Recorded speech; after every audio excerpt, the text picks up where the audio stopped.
16 minutos sobre as 10 da noite, Breogán Riobó. Moi boa noite. Moi boa noite. Secretario Xeral de Podemos, tiñamos intención de falar do que está acontecendo na túa organización nos últimos tempos, pero efectivamente hoxe presentouse ese programa electoral con Pablo Iglesias liderando esa convocatoria. Estaba previsto presentar hoxe o programa porque hai quen di que foi unha contraprogramación para evitar o ruido que provocou a renuncia de Monedero. Ni moito menos, estaba previsto xa onde hai 10 días aproximadamente que a data fose hoxe e de feito está previsto que, se non lembro mal, o día 7, cando comeza a campaña, se presenten nas distintas autonomías onde hai eleccións. O sea que... Bueno, nesa convocatoria, nesa presentación, vimos a Pablo Iglesias rodeado de algúns dos líderes de Podemos nas diferentes comunidades autónomas. Había representación de Galicia, independentemente de Carolina Vescansa?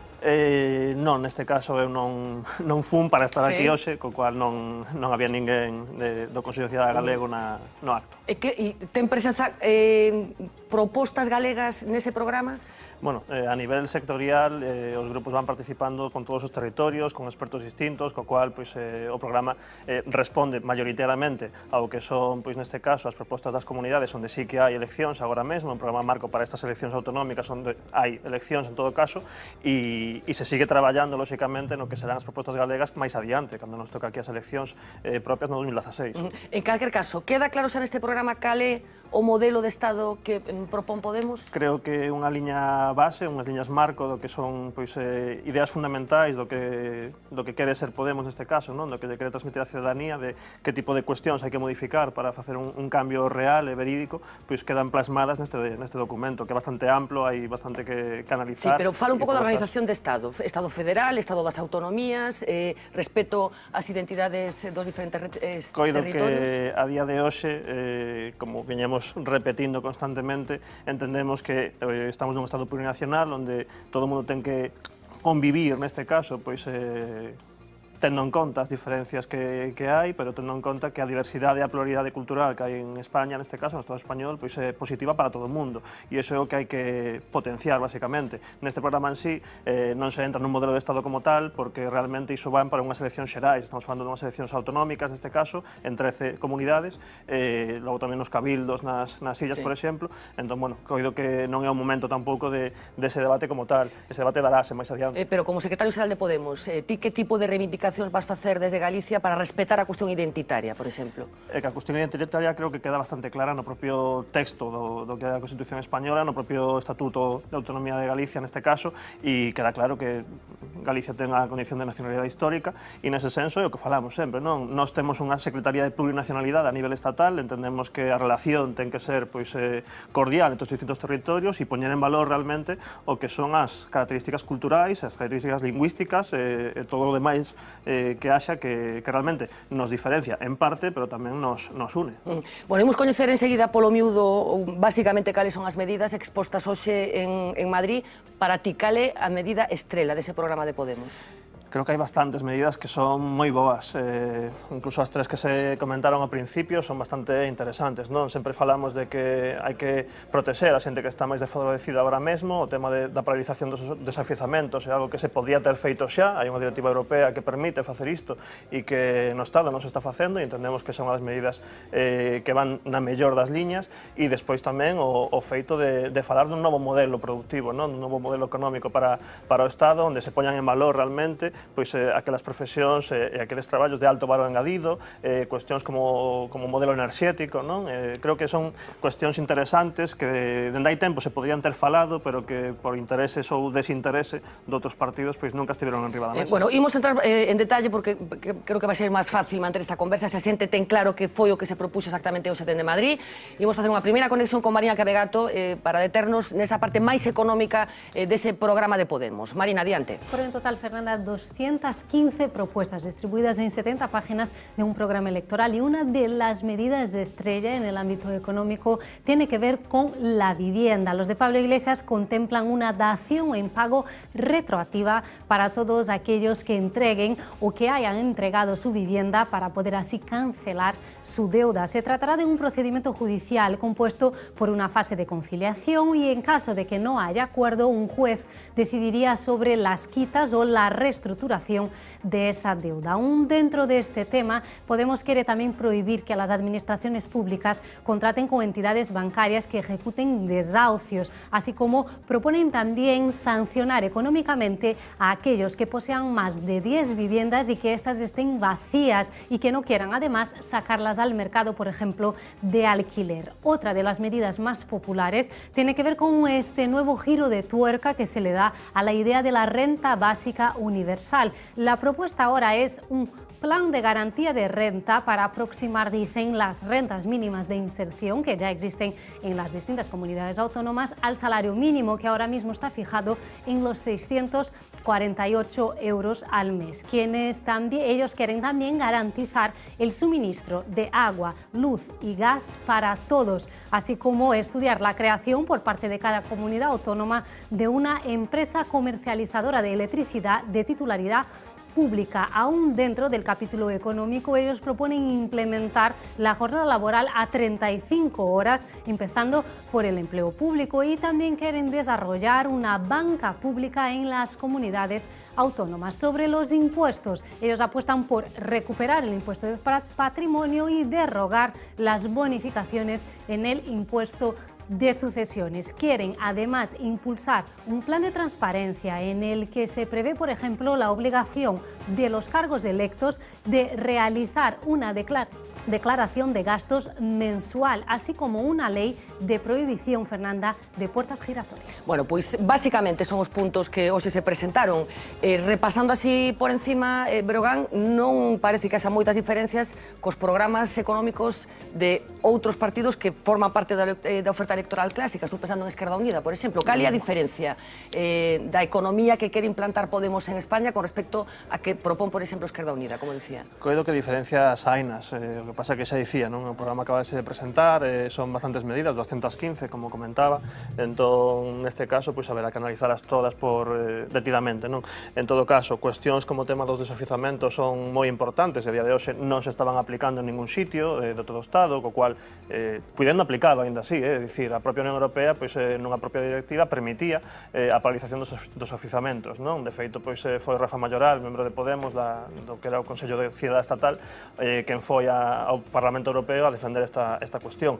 E este tipo de cuestións que se poden facer, que son realmente en beneficio da ciudadanía que máis afectada está agora mesmo e que non se fagan, pois son cuestións de interese para todo o mundo, non? As cuestións que comentaba antes do tema do modelo productivo, do tema de, bueno, e a propia xornada de 35 horas, son cuestións que xa non foi hoxe cando se sacaron, sino que realmente aí atrás, cando vivía na Media Aldea, María Pazos, pois presentaban unha especie de programa, un texto a debate tamén sobre a reorganización do sistema de coidados, pois planteábamos tamén esa necesidade, non, de reducir a xornada a 35 horas laborais, empezando polo sector público, trasladando posiblemente ao sector privado posteriormente, pero que eso vai en beneficio da conciliación familiar, en beneficio de que as mulleres poidan empoderarse en outros ámbitos da súa vida, co cual entendemos que son medidas moi razonables e que a día de hoxe pois, non estaban plasmadas como tal. A grande diferencia, en todo caso, se me permites, é que nós temos un compromiso coa cidadanía e que outros partidos tiveron eses compromisos e víamolo ao principio do programa. Ben por coherencia, ben por responsabilidade, calquera das dúas, en moitos casos, quedaron pois, no valeiro. Decías moi razonables, hai quen asegura que precisamente o que fixo Podemos foi rebaixar as cousas que prometía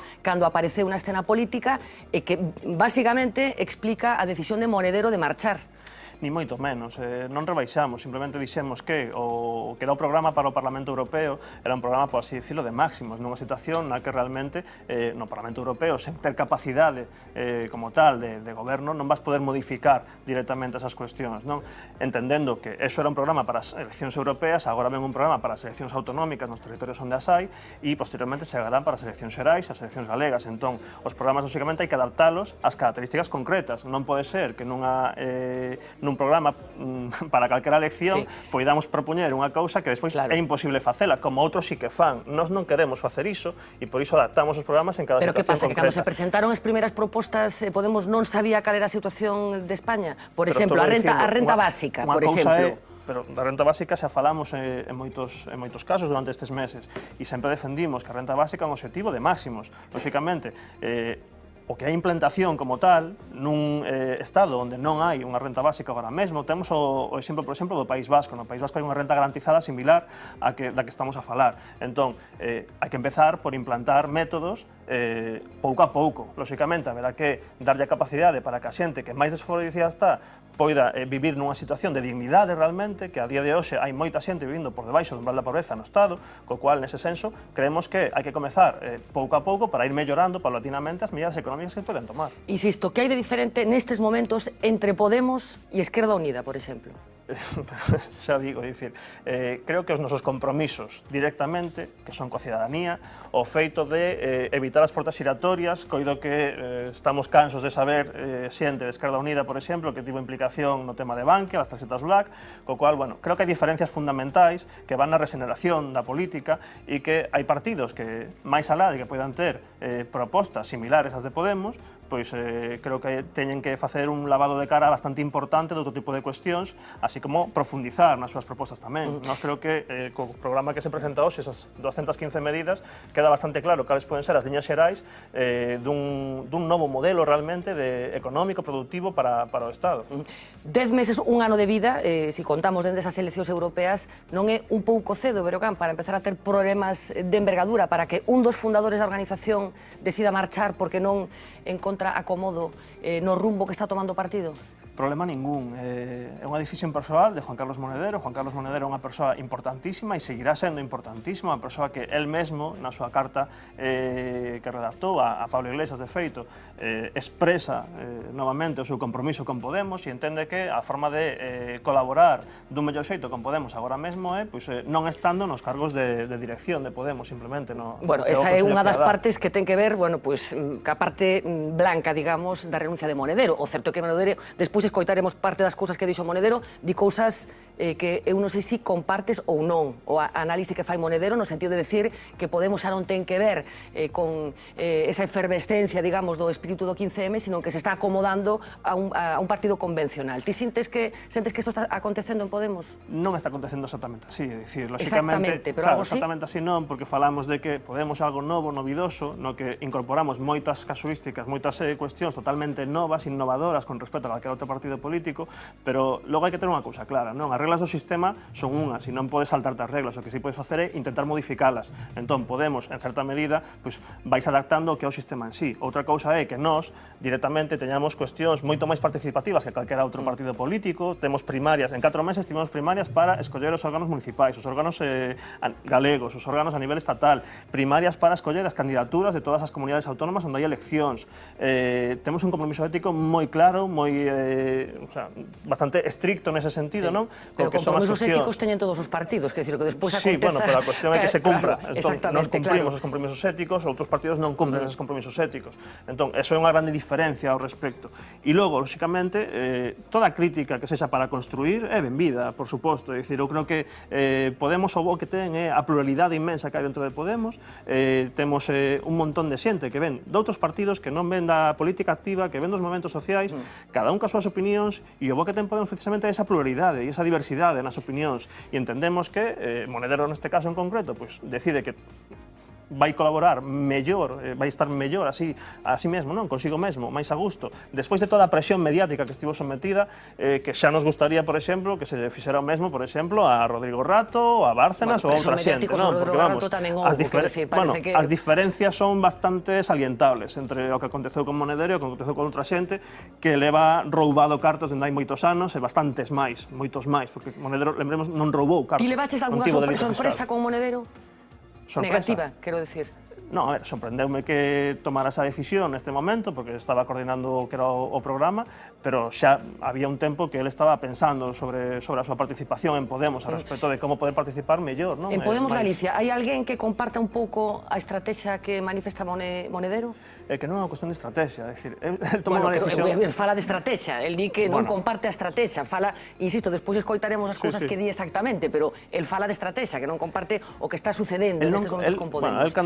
Adaptación da que ti falas. Sí, logo escoitaremos, pero é o que di que está a disgusto coa partitocracia, que lle chama ben chamada realmente, E, de feito, tamén sairá, non? Que Podemos ser o máis decente de todo o que hai na política a día de hoxe. Levades un ano, se a estas alturas xa tivestes tempo de corrompervos... Non. Claro, quero dicir, que ni un totalmente tempo. Ni nos corrompimos, ni nos corromperemos, porque está ese código ético realmente, como dicía, para cumplilo e que se cumple.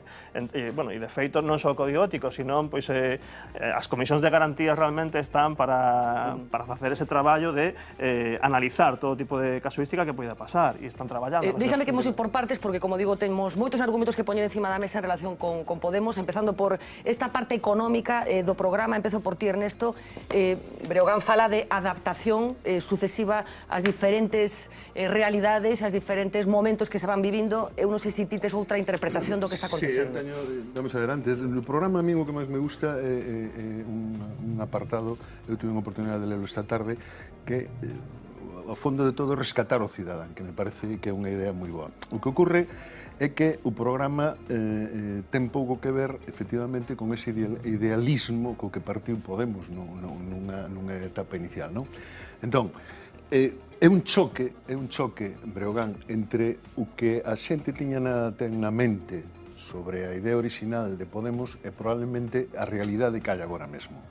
E ti dis, hombre, lo de Monedero non ten maior importancia. Se non tivera maior importancia, podía esperar o día 25 para marcharse, non? Se fora unha cousa máis ou menos pactada. E despois eu o que acuso a Podemos é de que resolveu a crisis un pouco casi como os partidos tradicionais, non? É dicir, mi amigo Juan Carlos Monedero, mi amigo Pablo Iglesias, mi amigo non sei que... Mi amigo Pablito. Pablito. Me voy, non sei que, tal. É dicir, que eu sí que creo que hai unha diferencia notable. Insisto, que hai un programa que ten unha idea forte que creo que hai que aplaudir e que hai que tal, pero por outro lado choca un pouco cas formas da última crisis que tivo Podemos e que se resolveu un pouco como resolvería pois, o Partido Popular, o Partido Socialista e Convergencia e Unión, es decir, mi amigo e tal. Entón, con cal Podemos nos quedamos? Eu creo que ese... Porque non é o mismo, Breogán. Sí, ese idealismo do que falas, eu creo que sigue estando presente. É dicir, a día de hoxe hai miles de persoas por todo o territorio traballando ao reo para levar o programa a todos os sitios xa, traballando no que a campaña en sí, e moi ilusionada co resultado que se acadará en moitas das comunidades que veremos o día 24. Entendo que refíreste como unha saída pactada. Eu non vexo esa saída pactada, eu vexo unha decisión persoal de Juan Carlos Monedero que efectivamente colle por sorpresa a meirán de parte, dicir, Pablo Iglesias anunciou nun acto de campaña, de pre-campaña precisamente en Madrid, no que precisamente ali se estaba presentando unha das propostas mellores posiblemente da Comunidade de Madrid, que era o Banco da Auga. É unha proposta que realmente cambiaría o modelo productivo de Madrid tamén, non? E creo que sería moi positivo. E nese senso, tanto eu como o resto da xente membro do Consello de Cidade Estatal, eu sou membro nato por ser secretario xeral galego, enterámonos desa dimisión de Monedero, pois xusto uns minutos antes desa comparecencia de Pablo Iglesias, que logo tamén se criticaba... Creo que é unha perda importantísima para Podemos. Por suposto que sí, eu creo que é unha perda importante internamente para Podemos, pero que tamén estou convencido de que Monedero aportará moitísimo, como sigue aportando, pero agora pois fora unha decisión persoal, e entendo que hai que respetala. É moi honesta pola súa parte, se ele cree que pode colaborar máis dende fora que dende dentro, é unha licencia fundamental co que pasa na bella política, realmente. Mira, decías ti, perdona, que é outro tema que estabas dicías ti, non? É que a Monedero, cando foi de Venezuela e tal, os medios lle deron moito máis que a rato e tal, discrepo absolutamente, pero que xa naquel momento a organización de Podemos tampouco dá extraordinariamente a cara por el. É dicir, Pablo Iglesias dice, bueno, xa explicou o que tiña que explicar, tal. Tampouco eu, desde fora, tampouco vin que houbera un respaldo pechado a Monedero. Eu creo que non o vas dicir ti, que non o vas recoñecer. Eu creo que as discrepancias viñan un pouco de antes, non? Non, eu creo que, lóxicamente non está unha relación entre Monedero e Pablo Iglesias e non vexo xa discrepancias ou non entre eles personalmente. Pero máis alá diso, o que eu percibo nos distintos grupos de traballo nos que sí que participo, nos que colaboro con Monedero, con Pablo, non percibo ese tipo de discrepancia, como dis. Lóxicamente, o debate en todo caso, sempre decimos, o debate nos o facemos coas paredes de cristal, é dicir, todo o mundo, tanto a ciudadanía como calquera medio de comunicación, pode ver calquera debate que hai en Podemos, e unha diferencia tamén que se percibe ás veces como unha discrepancia, cando realmente é un debate democrático. Claro, pero falades desto, matizades as discrepancias, mesmo matizades a saída de Monedero e restades importancia ao feito de que un dos fundadores de Podemos decida, decir as cousas que dixo, porque, insisto, déixame rematar. Si en lugar de Monedero imaginemos que a que marcha dicindo as cousas que dixo Monedero de Podemos fora Soraya Sáenz de Santamaría do Partido Popular, que estaríades dicindo que había unha crise profunda no partido, supoño, ou non? Non, pero eu non lle resto importancia. De feito, preguntaba Ernesto e eu digo que sí, efectivamente. Vai me parece unha perda moi importante Monedero para Podemos, pero en todo caso entendo que é unha decisión persoal súa, que é unha honestidade pola súa parte tremenda, que non ten parangón. Ou unha puñeta, porque podía esperar o 25, quero dicir. Non, pero eu creo que é unha honestidade totalmente. É dicir, él estaba coordinando o programa precisamente, remata de coordinar o programa, e por iso digo que xa estaba prevista a data de presentación, porque o programa xa estaba coas súas datas previstas e, por tanto, xa estaba rematada a súa labor como coordinador do programa, e unha vez rematada a súa labor, entende que toma esta decisión agora porque ten que tomar esa decisión, a decisión persoal, e entendo que hai que respetala, lógicamente. Imos falar de Monedero, insisto, pero algo que apuntar sobre o programa económico, o novo programa económico de Podemos? Estou en contra de todo o que se dixo aquí. Pero eu queria enfatizar nun punto. Eu non quero discutir aquí o programa porque estou en contra de todos os puntos, pero mesmo dos que non coñeces. No, dos que leín, por lo menos de todos. Pero Miguel, de todos, o da auga é a luz para todo o mundo. Excepción, non hai fai, pero non quería entrar aquí, é un programa que existe porque presenten e a ciudadanía ten dereito a opinar sobre el.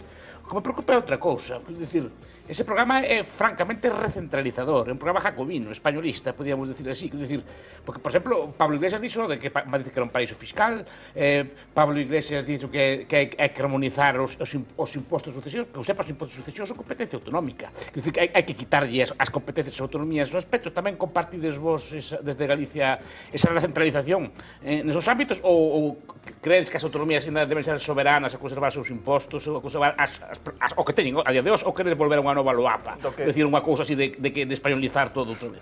Do que fala Pablo Iglesias nese senso é de armonizar en todo caso, claro. É dicir, lógicamente as competencias sí que son de cada autonomía, entendo que teñan que seguir sendo, pero armonizar non quere dicir que sexa exactamente igual, quere dicir armonizar precisamente, pois a mellor é o mesmo que coas taxas universitarias, por exemplo, non? Que o Estado marca uns porcentaxes sobre os que poderse mover e logo a propia comunidade é que decide se subir ou non subir as taxas. Bueno, pois eso é armonizar realmente é iso, e entendo que ten que ser así, é dicir, lógicamente, máis alá de que, efectivamente, as competencias propias das comunidades autónomas seguirán estando aí, pero armonizar en todo o Estado ten certa lógica, porque senón pasan os casos que estamos a ver, por exemplo, en Galicia, non? É dicir, cantas empresas teñen marchado da súa sede social de Galicia a Madrid, por exemplo, por o tema de impostos.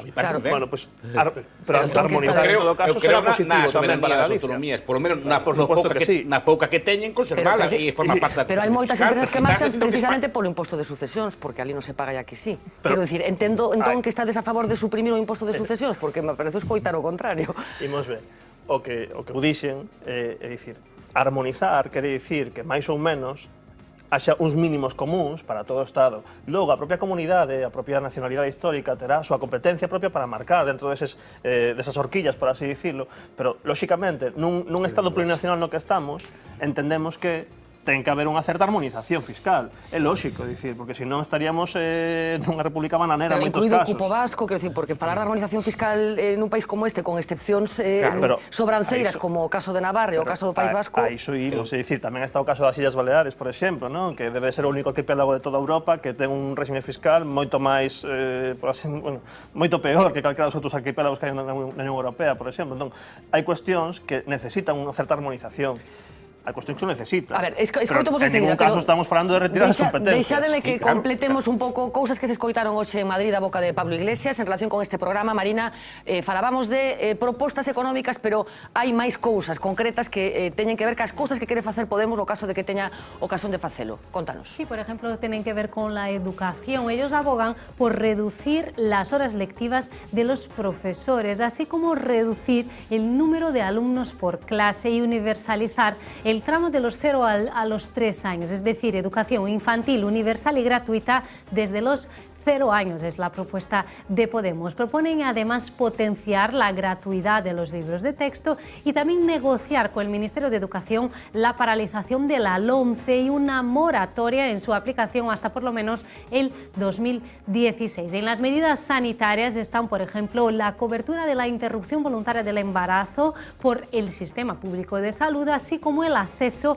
a la reproducción asistida a todas las mujeres. Quieren además reducir el número de cesáreas y también de los partos inducidos y declarar el derecho a una muerte digna. En el campo medioambiental ellos proponen impuestos verdes. Eso significa una ecotasa para, por ejemplo, las bolsas plásticas de solo un uso y también para el turismo. Hay espacio además en su programa para los medios de comunicación. Ellos quieren la democratización, dicen, de los consejos de radio y televisión públicas. Quieren que sean los ciudadanos los que participen en la elección, Fernanda, de esos consejos. Bueno, esa mención aos medios de comunicación públicas supoño que agardabas que preguntáramos por los privados, porque houbo declaracións moi concretas por parte de líderes de Podemos dicindo que o mellor había que intervir tamén nos medios de comunicación privados para garantir bueno, pues unha pluralidade que algúns consideran non se está dando nestes momentos. Hai algo que ten certa lógica nesas palabras, é dicir, a día de hoxe os grandes medios en todo o Estado están en mans de persoas individuais e todos eles teñen unha certa predisposición a informar sobre unhas cousas ou outras en función da súa ideoloxía. Entón, eso é unha cuestión que está clara. Outra cousa é que, lóxicamente, pois, todo o mundo pode ter dereito a ter un medio privado. Eso ninguén o discute, nin se discute neste programa simplemente. Se estamos falando dos medios públicos, como non é o caso da TVG aquí, pois o que falamos é de que a TVG non ten que desaparecer, por exemplo, como desapareceron outras comunidades autónomas, pero entendemos que non ten que ser a TVG de a día de hoxe, que ven sendo un panfleto informativo do Partido Popular, do partido, bueno, do goberno, neste caso galego. Entón, simplemente, o que falamos é precisamente diso, de que hai que democratizar eses consellos para que realmente non sexa posto a dedo polos partidos políticos, sino que, independentemente do goberno, pois, se informe obxectivamente. A ver, Domingos. Vamos a ver. A mí parece moi interesante toda a convulsión política que xerou o nacemento de Podemos, sobre todo en todas as demais forzas políticas, a reacción que provocou en todos eles, parece ao mellor un pouco menos interesante, pois algunhas das propostas que escoitei, porque teño a sensación de, bueno, Podemos xa está chegando, se o trasladáramos á vida ao mellor dun humano, pois está chegando xa casi á adolescencia, non? O seu tramo xa que recorreu, pero neste tempo xa fomos vendo como algunhas propostas pois empezan no expreso, do café expreso van para o café con leite, e do café con leite, pois como lle chaman en Francia, non? Ou leite ruso, que é un vaso de leite pois cunha pinguiña de café. Entonces teño esa sensación e sobre todo pois cando escoito cousas como as 35 horas, porque a verdade, as 35 horas a mí recórdame moito o Partido Socialista francés. Aplicouse a finais do século pasado en Francia, en 1998, Lionel Jospin, un fracaso estrepitoso, e a min gustaríame saber, por exemplo, a traslación práctica das 35 horas, como poden os funcionarios, a pregunta moi concreta, como poden os funcionarios públicos da Xunta traballar menos tempo e ganar o mesmo? E como se pode facer tamén iso na actividade privada, non? Portas giratorias, sona moi ben, vamos a evitar as portas giratorias, pero como se pode impedir que alguén, o propio monedero, que este, digamos, ao frente dun partido político e tal, pois poda despois, nun momento dado, ou que saias dunha actividade pública, facer labores de asesoramento para fundacións vinculadas tamén a partidos políticos, preparar campañas electorales, como se pode evitar máis alá de haber estes períodos transitorios, como se pode evitar que unha persoa que pasou pola política poda, nun momento dado, participar nunha actividade profesional ou nun consello de administración? Que fórmulas sabería? Creo que básicamente legislando nese sentido, é dicir, creo que podese acotar cales son as incompatibilidades que hai entre o que é un cargo público e o que é despois pasar a unha empresa privada na que ademais, cando falamos das portas giratorias, non hai que esquecer, é dicir, tanto Felipe González como Aznar, por exemplo, tomaron decisións que tiñan relación coas eléctricas e despois están os dous nos consellos de dirección das dúas eléctricas máis grandes, non? Neste caso, de Endesa e de Gas Natural, co cual entendemos que precisamente ese tipo de cuestións son as que hai que acotar, lóxicamente. E iso tanto está no noso compromiso ético como precisamente ten plasmado agora no que é o programa, estas liñas marco, non? Porque precisamente é o que hai que facer. Poder legislar a respecto diso para evitar que pase este tipo de cuestións. Deixa un momentiño, faltas ti por intervir, pero para incorporar algo de filosofía, escoitábamos propostas concretas, pero Pablo Iglesias falou tamén de a quen consideraba él que lle vai a molar o programa presentado hoxe, dixo cousas como estas. ¿Nuestro programa le va a gustar a todo el mundo? No, es imposible. Y cualquiera que diga que se puede hacer un programa que gusta a todos, se equivoca. No se puede hacer un programa que guste a los responsables de desahuciar familias y a las familias desahuciadas. No se puede hacer un programa que guste a los que tienen cuentas en Suizas y a las familias que no llegan a fin de mes. Hay que elegir, porque hacer política es elegir. Y nosotros hemos elegido. Y nuestro programa va a gustar. Va a gustar mucho a la gente que se tiene que levantar a las 6 de la mañana y coger el metro. Va a gustar mucho a los parados. Va a gustar mucho a los jóvenes de nuestro país. Va a gustar mucho a las madres con jornadas de 15 horas. Nuestro programa va a gustar mucho a los autónomos y a la pequeña y a la mediana empresa. Va a gustar a los profesionales que están padeciendo los recortes. Nuestro programa no va a gustar a los que tienen cuentas en Suiza. No va a gustar al señor Rodrigo Rato, ni a su amigo Montoro, ni a su amigo de Guindos. Nuestro programa no va a gustar a los defraudadores, esos que son responsables de que cada español tenga que pagar 2.000 euros al año como consecuencia del fraude fiscal. Nuestro programa no va a gustar a los que disfrutan de las puestas giratorias, a los expresidentes de este país y a los exministros de este país que cobran sueldos millonarios en empresas que recibieron favores administrativos. No va a gustar tampoco a la condesa de la corrupción que pretende competir nada más y nada menos con Manuela Carmena. Le va a ir muy mal, creedme. Bueno, Manuela Carmena, por certo, que dixo que non quería saber nada de Podemos. Isto un pequeno inciso nada máis. En calquer caso, vaille gustar a Monedero o programa? Eu recollo ese inciso, dicir, si Manuela Carmena non quere saber nada de Podemos e é candidata agora a Madrid, que está apoiado por Podemos, pero ti sabes que dixo eso, que non se identificaba con moitas das cousas que estaba dicindo Podemos, sabes perfectamente que dixo eso. Cando hai unha candidatura da Unidade Popular hai cuestións que son comuns e é o que importa neste momento, non? Bueno, en calquer caso, vaille gustar a Monedero, Pablo Iglesias di a quen lle gusta, a quen non lle gusta, vaille gustar a Monedero? Por suposto que lle vai gustar, ¿Sí? xa decía antes, decir, Monedero era o coordinador do programa, Monedero coñece o programa, Monedero traballou na confección dese programa con moita outra xente, con expertos, con círculos sectoriais, con moita outra xente, co cual... A ver, Xosé Manuel.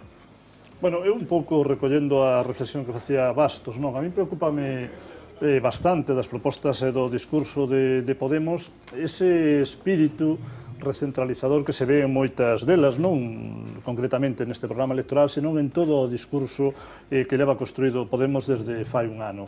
E vexo moi pouca claridade no secretario xeral en Breogán, e ainda me sorprende máis sabendo que ven donde ven, que ven donde veño eu.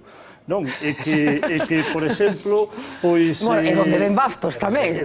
Bastos, pero vexo que o ten bastante máis claro Bastos. O bloque dá pa moito, como vemos. Pero Breogán, a mí sorprendeme moito que dixeras na túa primeira intervención que o feito diferencial, cultural, económico, identitario, o ves bastante ben reflexado na Constitución e no Estatuto. Eu non o vexo ben reflexado na Constitución e no Estatuto, e, por tanto, a mí gustaríame que foras un pouco máis claro se Podemos Galicia defendería, chegado o momento dunha reforma constitucional e dunha reforma territorial, máis autogoberno para Galicia, máis competencias e, sobre todo, máis capacidade fiscal. E armonizar impostos non é máis capacidade fiscal para as autonomías e para Galicia, senón menos. E a mí gustaríame que iso o deixaras mínimamente claro, non? Porque creo que é importante. Claro, que propostas concretas, por pechar un pouco máis a pregunta. Farías ti, como secretario xeral Podemos Galicia, para profundizar no autogoberno, no caso de que creades que se necesita máis autogoberno? Dúas cuestións máis tamén para aclarar. A ver, decías, e a mí parece moi ben, e tamén o comparto, que non se poden facer propostas que logo despois non se poidan cumplir. Aí creo que facedes moitas, ou por lo menos varias, que son de difícil cumplimento. E unha, que eu estou totalmente de acordo, e que xa defendín fai bastantes anos, que é a dación en pago. Eu creo que debedes saber con meridiana claridade que unha dación en pago con carácter retroactivo iso é imposible de leválo a cabo, e aí podedes estar defraudando a moita xente que se quedou sin o seu fogar, que quedou na rúa, que poida albergar algunha esperanza, e que debedes ter claro que iso non hai legislación posible que se poida facer, que poida conseguir que se lle devolvan as vivendas que xa foron vendidas a outros propietarios por os bancos que no seu momento, con un comportamento que eu non xustifico para nada, estou totalmente en contra, pero sacaronllas. Eu creo que iso aí sí que está xogando cos sentimentos da xente, e non me parece que sexa un comportamento bo. Xornada de 35 horas. Realmente pensades que hoxe a preocupación dos cidadáns do Estado español, dos cidadáns galegos, é traballar 35 horas en vez de 40, ou a preocupación é encontrar un traballo e cobrar un soldo digno? Eu creo que o que hai é que ir a garantizar un soldo digno, porque por primeira vez en moitos anos xente que ten traballo e que hoxe non está preocupada por traballar 40 ou 35 horas non ten un soldo digno, e non lle garantiza ter traballo, ter unha mínima calidade de vida. E finalmente, remato, efectivamente, eu comparto con Domingo que Podemos, e o nacemento de Podemos, fixo removerse a todas as forzas políticas. Eso é certo, e eso hai que valoralo.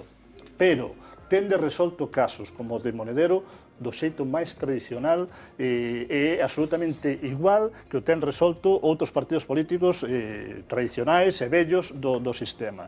Se se superpón declaracións de responsable do Partido Popular ou do Partido Socialista xustificando dimisións de membros das súas direccións, as vosas son exactamente as mesmas. Faino por un favor á organización, vai seguir traballando para a organización, vai seguir colaborando para a organización, somos todos amigos, hai un ambiente maravilloso, cando Breogán, ti xa levas uns anos en política, sabes que iso non é así, é que unha dimisión como a de Monedero non se fai ni se toma esa decisión así porque é o mellor para o partido, é o que máis lle honra a él, é o mellor para todos, non? Bueno, primeiro, son novo en política a este nivel, é dicir, eu nunca estive en política a este nivel de ser secretario xeral, nin ter unha responsabilidade concreta a este nivel, lóxicamente. Co cual, pues, bueno, vais aprendendo tanto dos erros como de todo o que ven por diante, e non hai problema en dicilo, porque é como ten que ser realmente. Por outro lado, volvedes a insistir no tema de que está tratado como nos partidos vellos o caso de Monedero. Non é como nos partidos vellos, é dicir, unha decisión persoal que atinxe a Monedero neste caso, que honralle facelo neste momento da forma que fai, dicindo, pois, eu creo que a día de hoxe colaboro moito mellor dende fora, pois colaboro moito mellor dende fora, non hai ningún problema, é dicir, totalmente respetable, ele acabou o seu traballo coordinando o programa, e é unha decisión persoal, insisto, é dicir, ningún dos membros do Consello Cidadá Estatal, agás Pablo Iglesias, que o sabía pois, uns minutos antes desa comparecencia, pois sabíamos que Monedero iba a dimitir nese momento. Do resto das cuestións, Breogán, porque imos falar de Monedero agora. Sí, por suposto. A min gostaríame, o tema da dación en pago, dicir, hai bancos incluso que posteriormente teñen dado a dación en pago, teñen chegado a acordo pero non con carácter retroactivo, como propoñedes. Bueno, carácter retroactivo quere dicir tamén, quere dicir o que quere dicir. Sí, pero carácter retroactivo é unha persoa que se está desafiuzando a que non lle deixan, ou que lle quedan coa débeda colgada, aparte de quedarse en casa, ten un carácter retroactivo, porque cando asinou esa hipoteca, non tiña dación en pago, asinada esa hipoteca. O sea, non quere dicir que se vayan a recuperar os pisos que xa están vendidos. No propio programa o que se fai é explicar efectivamente que naqueles casos onde non se chega a acordos, pois haberá que ir á vía judicial en todo caso, pero bueno, haberá que ver despois en cada caso concreto. Eu creo que sí que hai moito que se pode facer e haberá que ver despois cada caso particular, pero entendo que o que é a responsabilidade dun partido que se queira presentar como unha alternativa de goberno é precisamente facer política para a cidadanía, e esa é unha das medidas fundamentais que hai que facer, non? Garantizar a xente unha vivenda digna, cando menos. Proposta de autogoberno para Galicia. Que proposta vai sair de Galicia? Iba a comentar antes, o que pasa que deixaba que rematara Xosé Manuel. a día de hoxe non estamos no momento de propoñer un programa para Pero ti Galicia. que pensas? Como secretario xeral de Podemos, xa non tedes que consultar, supoño, que as No, asambleas, terás algún criterio. Eu, onte estaba aquí o portavoz nacional do Bloque, cousas concretas, respostas Perfecto, concretas. pero aí hai un erro no que acabas de dicir, non terás que consultar coas asambleas, ese é un erro fundamental, é dicir, o programa de Podemos foi Eu consultado non coas digo que vai asambleas. facer Podemos Galicia, sino Ben. a ti que che gustaría que se fixera en Galicia para profundizar no autogoberno no caso de que consideres que hai que profundizar nel. Eu creo que hai cuestións nas que hai que profundizar, lóxicamente, pero a cuestión que se comentaba antes dunha mínima armonización, algunhas cuestións é necesaria por unha cuestión de desigualdade a día de hoxe, que hai casos nos que Galicia a día de hoxe sai perxudicada. E temos o caso de Fenosa, que agora xa non é Fenosa, que é Gas Natural Fenosa, que xa non ten sede social en Galicia, sino noutros territorios. Entón, hai cuestións que compre, pois neste caso, analizar, pero chegará un momento no que a nivel galego pois poñeremos estas cuestións en riba da mesa e miraremos cal é a mellor forma de chegar a unha solución positiva para a cidadanía, que é o fundamental. Bueno, pois imos falar un pouco de Monedero, para escoitar sobre todo cosas que se dixeron nestes días dende esa bomba informativa da pasada semana cando o número 3 da organización decidía, bueno, abandonar o barco, se me permite a expresión. Vainos axudar nesta viaxe Mila Méndez. Boa noite, Mila. Buenas noches. Pues como adelantabais ya en el programa, la formación que irrumpió en el panorama político como un revulsivo a la forma de gobernar de siempre, a la casta, como ellos la bautizaron, vive en sus propias carnes las consecuencias de ser uno más, un partido político. Cuando apenas ha transcurrido un año de su fundación, Podemos atraviesa su primera crisis. Uno de sus padres, Juan Carlos Monedero, ha tirado la toalla. Le he presentado a mi amigo Pablo la dimisión en la dirección. Siguen firmes mi amistad con alguien tan grande y el compromiso con Podemos. Con este escueto tuit, Monedero se despide. Pablo Iglesias fue el encargado de anunciarlo. Que de alguna manera nuestra organización se quedaba estrecha para Juan Carlos. Quizá Juan Carlos no es hombre de partido. Juan Carlos es un intelectual que necesita volar. Cara desencajada, tal vez. Iglesias insiste en que Monedero sigue comprometido con el proyecto. Lo cierto es que su marcha sorprendió a apenas 3 semanas de las municipales y las autonómicas, las primeras de Podemos. No lo esperábamos, pero vamos, es algo que puede pasar siempre. Estamos sometidos todos a mucha tensión y Juan Carlos más que en cualquiera de nosotros.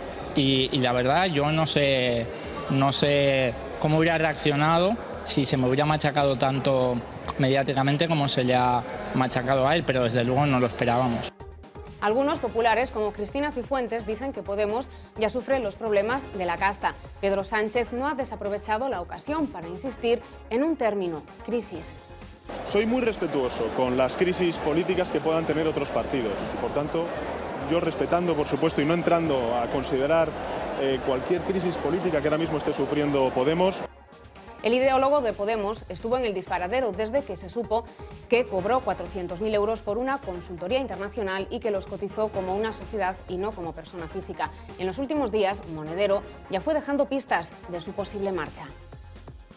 Hay gente que se cree con derecho simplemente porque representas ideas diferentes, no a otras personas, sino a grupos de poder. Se consideran con derecho, ya digo, a masacrarte. Es muy difícil que alguien esté dispuesto a pagar este precio. Cuando a la vicepresidenta del Gobierno se ha mencionado un tipo como se dirigió hacia mí, cuando el señor Montoro se dirige a un ciudadano. ¿Vas a ser diputado? Casi seguro que no. Yo estoy convencido de que necesitamos también versos más sueltos. Esto fue el lunes de la semana pasada. 3 días más tarde, sus quejas fueron un paso más allá. Las dirigió a los suyos. Mi partido es lo más decente que hay, ¿no? Yo creo en la política española. Eso no quita para que en contacto permanente, ¿no?, con aquello que queremos superar, pues a veces nos parezcamos, ¿no?, a los que queremos sustituir. Estoy convencido de que Podemos tiene que dejar de mirarse en espejos que no son los suyos. ¿Te sientes engañado? ¿Te sientes traicionado? Pero totalmente. Engañado, dijo el profesor de la Complutense, pero por la política en general. Hoy todavía es duda si su renuncia fue tan voluntaria. Monedero acusó al partido de estar más pendiente de los platós de televisión que de los círculos. Iglesias le cogió el guante. El 1 de mayo regresó a la calle para apoyar a los trabajadores de Telefónica. Aquí insistió en que la pérdida de su número 3 no va a pasar factura a Podemos.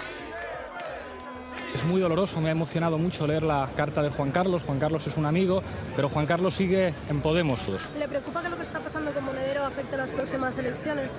No. ¿Por qué? ¿Por qué no? ¿Cree que no va a perjudicar? Creo que no. Muy tajante Pablo Iglesias. Hoy lo hemos visto de nuevo en la calle con otros trabajadores en apuros, los de Coca-Cola, horas antes de presentar su programa económico. Entre medias, a Podemos le han salido nuevos y peligrosos rivales con los que no contaban. Los de Albert Rivera les han restado brillo en las últimas semanas. En las andaluzas arañaron nada menos que 9 diputados. En un año, Podemos ha pasado de estar arriba de todo en todo. 5 diputados en las europeas, favoritos en las encuestas para gobernar en España, presencia diaria en los medios, a la situación de ahora, sufrir los sinsabores del día a día en la política.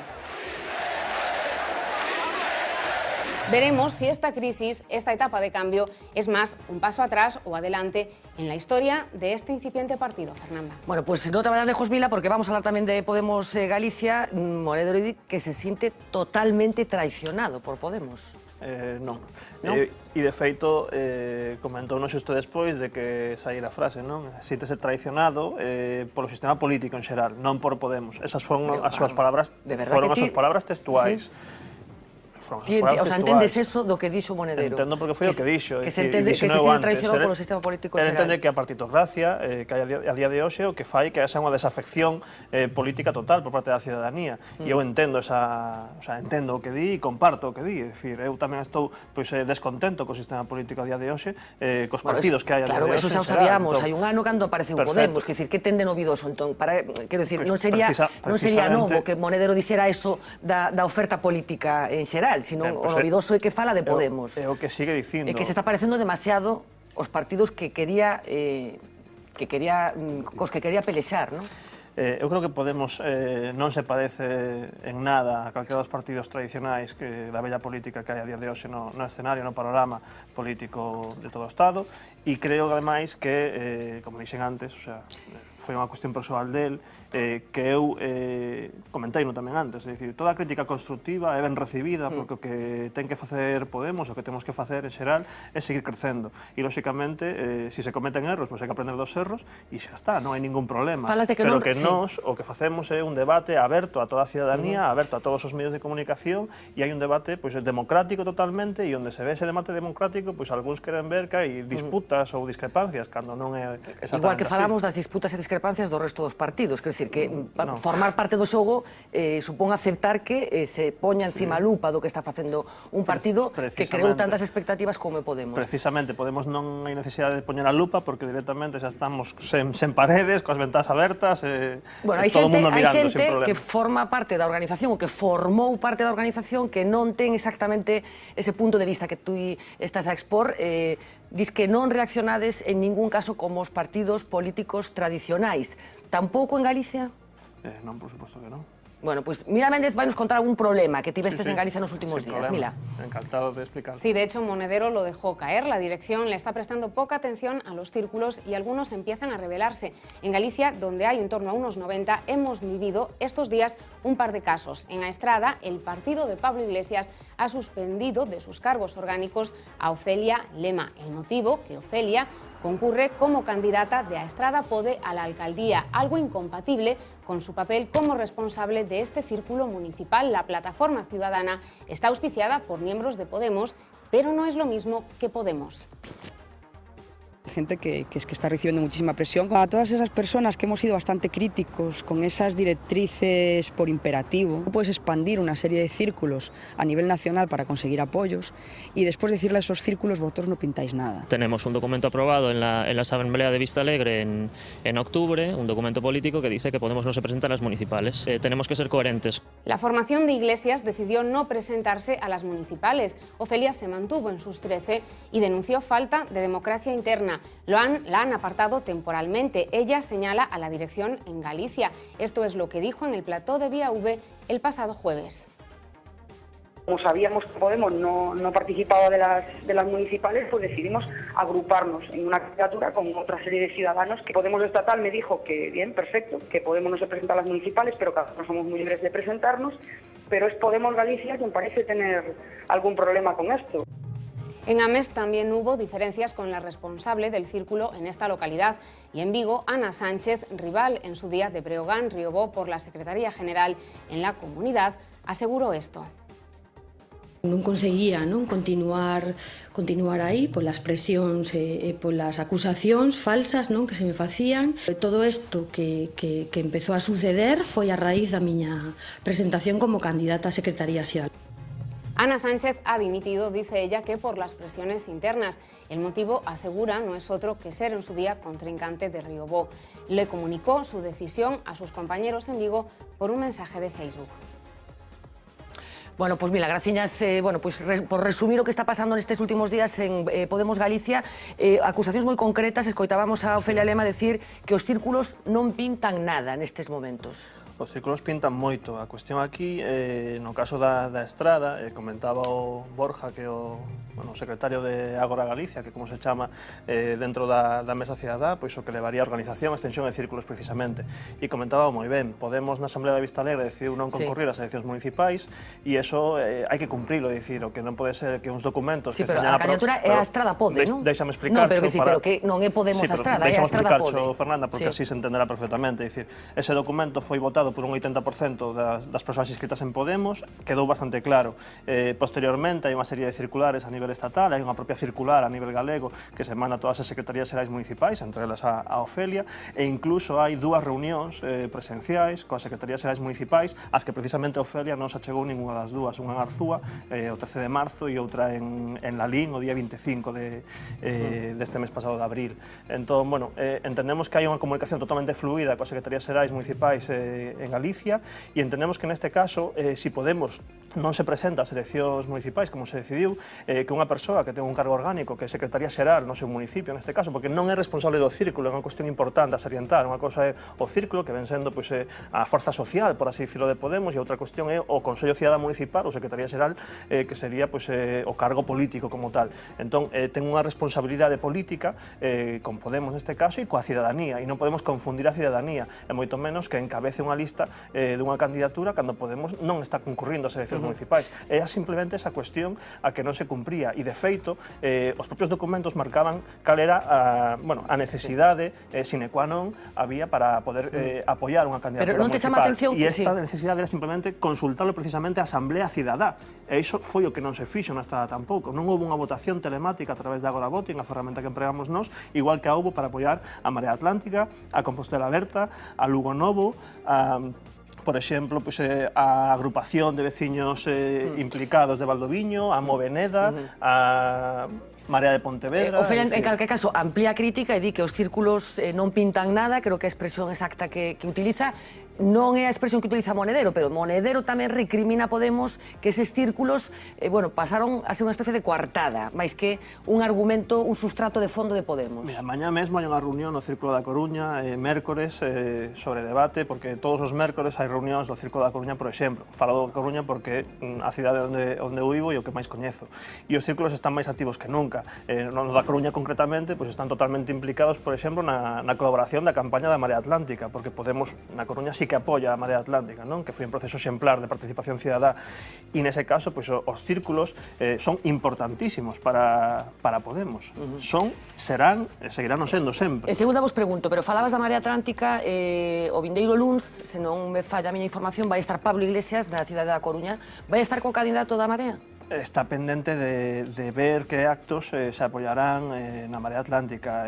Falouse da posibilidade de vir Pablo Iglesias e falarase de outra xente, pero non está pechado exactamente día, hora, lugar concreto. O sea, que non está confirmado que vai estar con Xulio Ferreiro?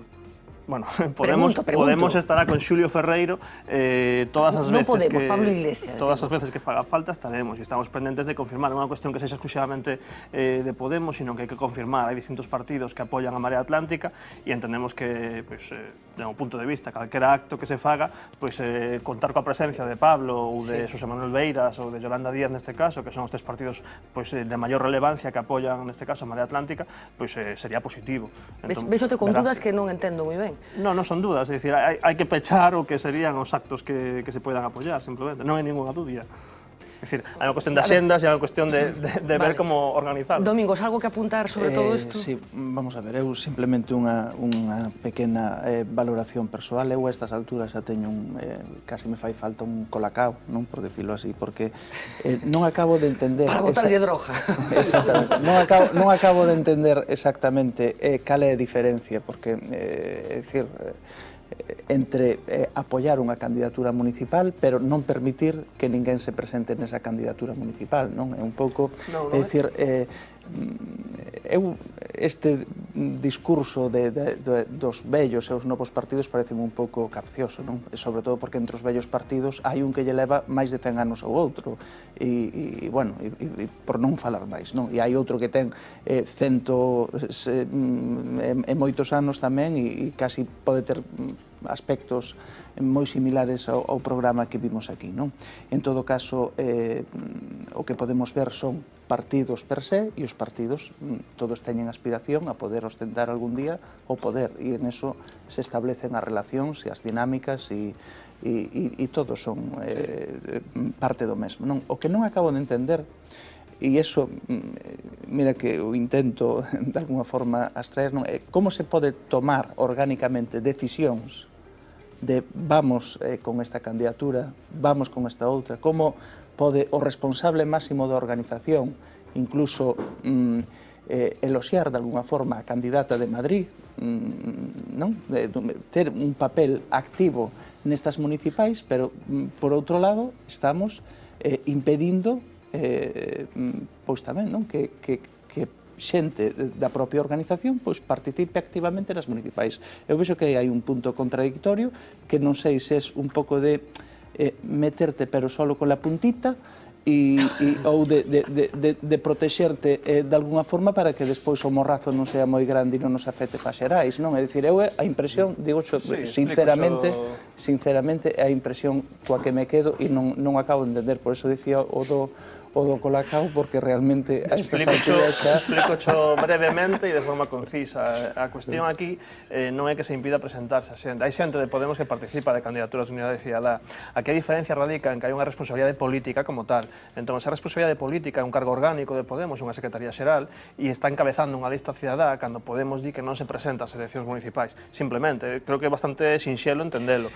Hai moita outra xente que a propia Ofelia dixo outro día, que non vin o programa ese mesmo día, porque efectivamente estaba nunha asamblea en Ferrol e non podía chegar a tempo aquí, pero o mesmo que dixo Ofelia, que había máis xente de Podemos que participaba, eu estou seguro de que esa candidatura, como moitas outras que hai por Galicia adiante, aínda que non recabaran un apoio formal explícito de Podemos, que é un dos casos que está a pasar neste concello concreto, con a Estrada Pode, pero que pasa noutros concellos, é dicir, Podemos, dicía antes, Marea Atlántica, Compostela Aberta, Lugo Novo, Marea de Pontevedra, Riada Cidadá no Barco de Valdeorras, Agrupación de Veciños Implicados de Valdoviño, Movemento Veciñal de Neda, esas teñen un apoio directo de Podemos. E moitas outras haberá que son iniciativas cidadás que eu agardo que teñan moi bons resultados, pero que non cumpriron o proceso formal de recabar apoio de Podemos, simplemente. Permíteme a expresión, non hai unha certa, enténdeme ben, cobardía na estrategia de Podemos, no sentido de decir, bueno, nos participamos, se a cousa vai ben, nos somos corresponsables do éxito. Se a cousa vai mal, bueno, nos estamos fora do asunto, porque pode dar esa sensación desde fora. Ti entendes que se poda ter esa sensación? Eu creo que non é esa sensación a que se poda transmitir. Eu creo que realmente todo o mundo ten claro que Podemos non concurra ás eleccións municipais. Todo o mundo ten claro que ti crees que isto é así, que a xente pensa que Podemos non concurra ás eleccións municipais? Podemos non concurra ás eleccións municipais e por iso precisamente o que non se pode facer é que cargos orgánicos de Podemos confundan a cidadanía. eu digo, dicir, para min que teñan os mellores resultados tanto na Estrada como en calquera outro sitio. A cuestión era unha cuestión de cargo orgánico que non pode presentarse porque Podemos non se presenta ás municipais, simplemente. E a Comisión de Garantías, que en Podemos sí que funciona, foi a que dixo esta persoa que ten un cargo orgánico non pode estar nesta candidatura. Bueno, estamos meténdonos en un lío. Vamos a avanzar un pouco, porque estamos falando de campaña. A ver se nos próximos días saberemos entón se Pablo Iglesias vai participar nese acto con Xulio Ferreiro ou non, despois destas dúbidas que acaba de plantexar Breogán. O mellor non, porque é un cargo orgánico, o mellor non pode participar. Que eso é unha cuestión rápidamente, porque temos moitísimas cousas aí encima da mesa. Eu creo que é o revés. Eu creo que non, é que eu son moi burro, entón non me entero da estrategia. Non me entero da estrategia. Quero decir, porque isto é o revés, porque se, por exemplo, xa a Marea de Santiago, non? Quita o espacio todo despois a Podemos, porque xa se empoleiran ali eles e despois os vota. E se perden, o que perda vai ser Podemos. Eu creo que o revés do que dicía Fernando, é dicir, bueno, non, porque está deixando sin espacio aos teus candidatos. Eu creo que... Porque se xa les ven as mareas, esos se fan despois alcaldes ou se fan concelleiros e despois onde te metes ti? Se queres facerte unha lista. Bueno, a ver, que estamos, de verdade, estamos entrando moitos matices que quería avanzar un pouco. Son unha cousa, esos candidatos vosos que van nas listas son vosos ou son de Marea? Non se me explico. Que se despois pelean, a que teñen que obedecer? Non se me explico, si despois, porque esas mareas son hai un revoltallo todo de partidos ali metidos, Ecos ou algún sitio, non, Ecos non. Son agrupacións, ciudadanas, sempre despois a quen o van a obedecer. Quer decir, se hai unha ruptura, por exemplo, por un lado, sei que en algún sitio é apoiado esa nova, noutro sitio non é apoiado esa nova, noutro sitio é apoiado esa este. O cual está moi ben, pero digo que a mí se me escapa que eu sou moi lerdo. Nos apoiamos candidaturas de unidade cidadá. Pero a que van a obedecer esos concelleiros?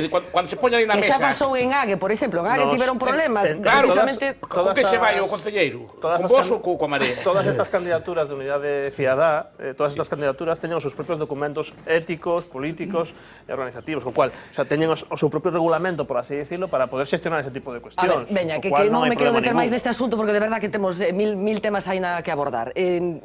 Podemos avanzar, sí? Podemos. Vale, pois podemos. A ver, Pablo Carballo, de verdad que temos unha sección que, en fin, isto vai medrando a medida que nos aproximamos ao 24 de maio. Pablo, boas noites. Boas noites. Bueno, imos empezar, si te parece, por Valencia. Como saben, hoy Mariano Rajoy non tenía nada mejor que hacer que ir a Valencia, apoyar allí a su partido, que, como saben, en las últimas horas, en fin, le está dando algún que otro sustito. ¿Quién dijo miedo? Rajoy se presentó allí, somos lo que somos, básicamente es la frase de ese meeting que dio acompañado del señor Fabra y, por supuesto, de la señora Rita Barberá, que sabrán que hace unos días bueno, pues reconoció que lo que estaban haciendo los demás eran cutrerías para explicar por qué se gastó los millones que se gastó en gastos de representación. Esto fue la actitud de Rajoy hoy en Valencia. Animoso y bronceado, la caminata por Senegal se ha hecho notar. Rajoy aterrizaba hoy en Valencia. ¿Casualidad o no? ¿Qué diría él? Probablemente no. A 19 días del 24 aún no es campaña, pero lo parece. Y el PP, en lo que fue una plaza fuerte, presenta puntos débiles. El último, el escándalo Rus. Presidente, buenos días. ¿Qué va a hacer si Alfonso Rus se sigue presentando como candidato a la alcaldía de Játiva? Del ya expresidente de la Diputación, ni sombra, solo Fabra y Rita como escoltas en la visita a esta fábrica textil en la que magia, gracias al láser, hacen que un vaquero nuevo parezca viejo. Lo contrario de lo que pretende el PP, y no solo el PP. Rajoy en modo candidato, dejándose llevar. Ahí no, en la otra, ahí. Se ha llevado el escudo y firma grabados en tela como recuerdo. Siguiente escala, Valencia capital, un nutrido auditorio, un escenario espléndido, aunque pelín incómodo. Potencia de este gran proyecto turístico. En los discursos, Fabra entona el mea culpa. Podemos cometer errores, pero nosotros siempre sabemos aprender. Le deja a Rajoy la parte buena. Avanzamos con viento, hoy está de popa, pero de nada nos sirve el viento, sea de popa o de proa, si cambiamos el rumbo. Aquí de lo que se trata es de mantener el timón firme. A veces se han cometido errores. Somos el único partido que comete errores en España. Pero bueno, somos como somos. Los datos de empleo, eso sí, soplan a favor. Bueno, somos como somos, que debería ser el lema de campaña del Partido Popular en esta convocatoria del próximo 24 de mayo. Rajoy tirando de retranca, la que parece abonarse en los últimos tiempos, sobre todo una comunidad como Valencia, muy identificada con el actual presidente del gobierno. Le debe muchas cosas a Valencia, al Partido Popular Valenciano, entre otras cosas para ser el líder del partido en estos momentos. Pablo, hay muchas más cosas en torno a todos estos asuntos. Sí, hablaba de Rus, luego vamos a recordar algunas de las genialidades, ¿no?, de Rus, que daría para un programa casi de humor. Monográfico. Presidente de la Diputación y candidato del PP a la alcaldía de Séptima. Vamos a empezar nosotros, bueno, desentrañando un misterio que ya dejábamos sobre la mesa que tiene la ciudad de Lugo conmovida. Esa imagen que ayer veíamos del alcalde López Orozco junto a una compañera de los medios de comunicación de la radio pública a la entrada de una rueda de prensa.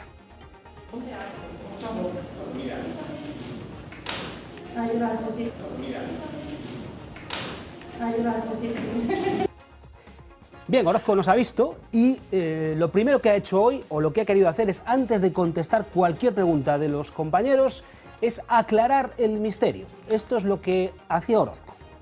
Vamos esperar polo compañeiro. Mira a cousa, fai o favor de facerme un certificado para un de televisión conforme o que che puxen foi ben a camisa. Hostia, es verdad, causó furor esa imagen. Le puso bien la camisa. Es raro también, que los candidatos se vayan poniendo bien la camisa, las periodistas, no sé. Si estás descamisado, Orozco te puede camisar. Empiezo a pensar que hacen cualquier cosa para aparecer en nuestra sección. De hecho, solo así podemos justificar una imagen como esta, la que hoy veíamos en Pontevedra. El candidato y a la vez alcalde presentaba hoy un cómic. Es cómic inspirado en Asterix y Obelix, que se llama de forma muy original Lorix. Lo hacía con este gorro que ven. El cómic recoge las peripecias de los concejales. El propio Lores era consciente del esperpento tal y como recogían nuestros micrófonos. Al verse con cuernos, se acordó de su mujer. Ya hay que hacer, para sacar absoluto. Exactamente, tío. Mi mujer mala, joder. Gracias por lo que entiendes. Todo el puto día haciendo. Bueno, Lores bastante consciente das cousas que acontecen nos entornos das campañas electorais. Por certo, cómic do noso compañeiro Kiko da Silva, estupendo ilustrador gráfico que publica habitualmente nas páxinas da Voz de Galicia. Parecía que lo obligábamos nosotros, ¿no?, a Lores a ponerse el gorrito. Decía, me hacéis hacer unas cosas que vamos. Y es que los actos electorales, muchos de ellos son aburridos, y si no, especialmente densos. Que se lo digan a Carlos Negreira, candidato del Partido Popular a la alcaldía de Coruña, la que ya rige. Hoy ya advertía antes de su discurso a sus oyentes de lo que les venía encima. Os voy a dar una paliza suave. Así apetece menos, ¿no?, casi escucharse con la paliza suave. ¿A qué mesa se estaba dirigiendo Carlos Negreira? Si tienen la curiosidad, vamos a también ponérsela para que vean quién la presidía. Ahí están nuestros contertulios Miguel Tellado y Gonzalo Trenor, portavoz del Partido Popular y diputado. Ya les preguntaremos qué tal fue la conversación. Trenor, que por cierto está en todas, también en la última campaña del Partido Popular en Ourense, la que rige Jesús Vázquez a través de las redes sociales, que consiste en hacerte un selfie con sus gafas. Se llama Con Outra Mirada Selfie con Jesús. La campaña tiene las gafas del candidato, inspiradas en Castelao, como su argumento principal. Vázquez se hace fotos con seguidores, pero también recibe apoyos, como ven, de Alfonso Rueda, el vicepresidente, Rosa Quintana, la conselleira, Paula Prado, la diputada o el propio Gonzalo Trenor. Todos ahí con sus gafitas. Claro que si se trata de buscar apoyos para esta causa, las redes sociales son magníficas para ello. Ya le ha encontrado a Jesús Vázquez nuevos apoyos con esas gafas, con las que utiliza para su campaña. Desde el famoso Bartolo, personaje de José Mota, pasando por Wally, el humorista Barragán, Homer Simpson, Mortadelo o el propio Monedero, ahora que vuela libre, ya como intelectual. Bueno, pensarán ustedes que esto de Jesús Vázquez es nuevo, ¿no?, que tiene cierta innovación, esto de las gafas, qué bien, qué simpático. Bueno, pues vean la última campaña electoral de Bugallo, Partido Socialista, a la alcaldía de Santiago de Compostela. Era esta. Se trataba de ponerse sus gafas. Compartamos a mirada. Colocarse las gafas, esta vez rojas, del candidato. Ahí ven a Pachi Vázquez y a José Blanco, acompañando al candidato con las gafitas rojas en un mitin, unas gafas que llegaron a colocar, como ven, a las Marías que presiden la Alameda de Compostela. De hecho, el candidato no daba ganado para gafas, tal y como confesaba. Muitísima xente que pide as gafas, que a xente lle fai unha gran ilusión, a xente se divierte moito con ese elemento. Bueno, eu non quero decir nada, pero Domingos a Bugallo non lle foi ben a campaña, non? Non debe de ter gafas para todos. Non estaban ben graduadas. Non estaban ben graduadas, porque foi a campaña que finalmente gañou por maioría absoluta o ínclito Gerardo Conde Roa. Máis cousas. Ahí empezaba todo, lo que luego vino. Bueno, es que al final actuamos siempre por imitación, por repetición, estas cosas pasan.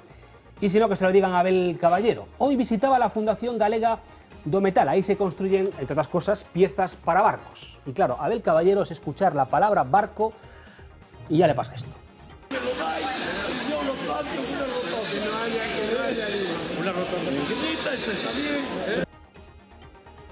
Hay políticos que tienden al show, ¿no? Fácilmente.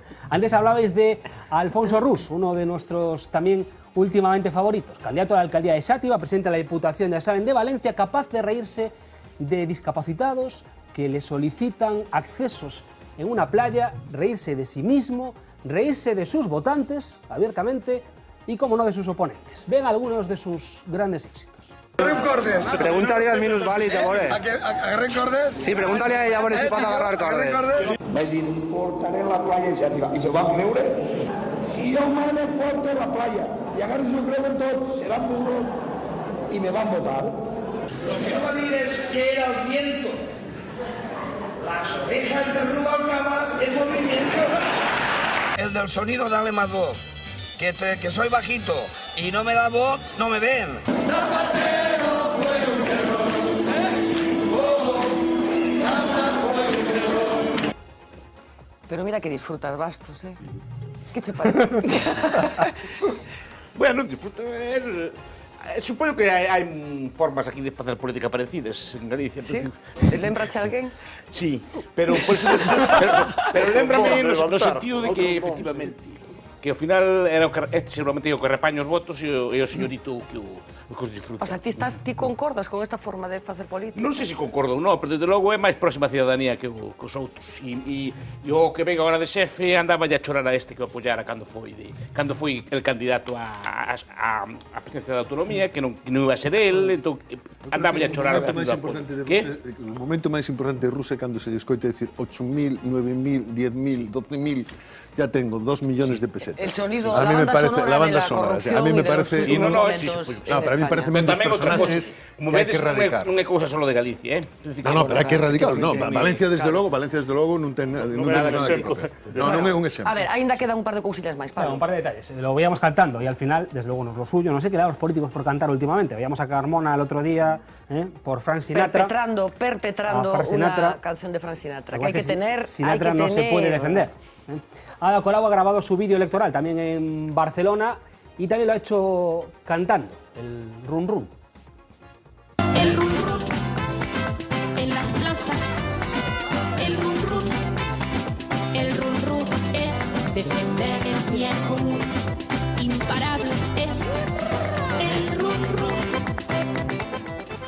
Chamativa a non utilización do catalán, non? Esto non sei se sería posible nun escenario aquí en Galicia, non sei como ves ti. No, que a mí me chama atención, non sei se vos chama atención, porque incluso a música, bueno, pues unha música que máis se asocia con rumba, non?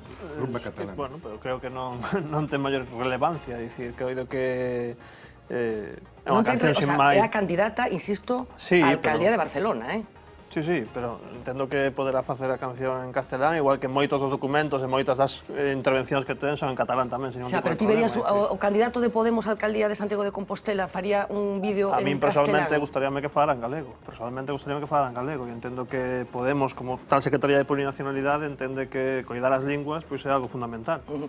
Queda unha imaxe máis de Podemos. Sí, aproveitando que está Brogan, somos moi rabudos interpretando a realidade. A ver que vos parece. Cantes, bailes, está aquí Brogan, Íñigo Errejón, do que últimamente, bueno, se discutía o seu papel, a súa relación, non, con Monedero, de todo o mundo, non? Pois imos unilo todo. Cantes, bailes, Errejón e o fin de festa do mitin onte en Madrid. Vexan a imaxe. cuanto menos curiosa, ¿eh? Errejón no parece estar compartiendo la misma fiesta. Ahí plantado como un pino mientras el resto baila abrazado. Cosas de niños. Somos malísimos, ¿no? Pero esto tampoco quiere decir nada. Eu vi algo concentrado cantando, porque vocalizaba. Pero o do movimento ritmo non debe ser o de Errejón. Non o o coñezo tan personalmente como para saber se domina o ritmo ou non. Eu xa digo que eu personalmente non domino o ritmo bailando. O sea, que pode ser posible que vexamos unha imaxe que me vexades igual. semellante. Podería ser. Bueno, en fin, Breogán Riobó, moitísimas grazas de verdad por acompañarnos esta noite.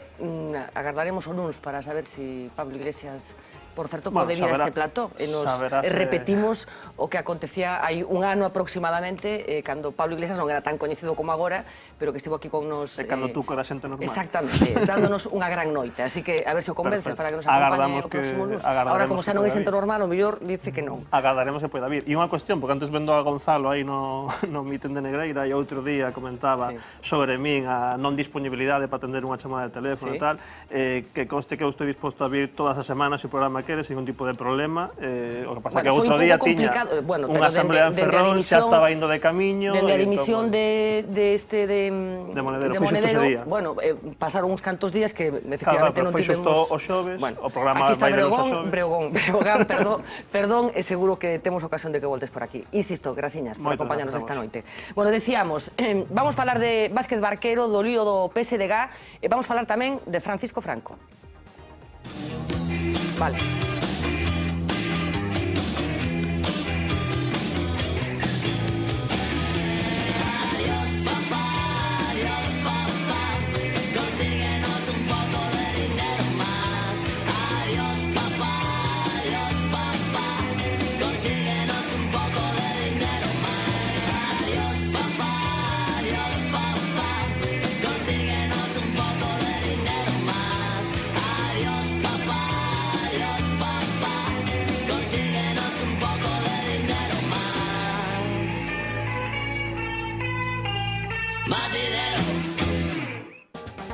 José Ángel Vázquez Barquero, como saben, es el candidato del Partido Socialista a la alcaldía de Ourense, una ciudad en la que no dejan de suceder cosas.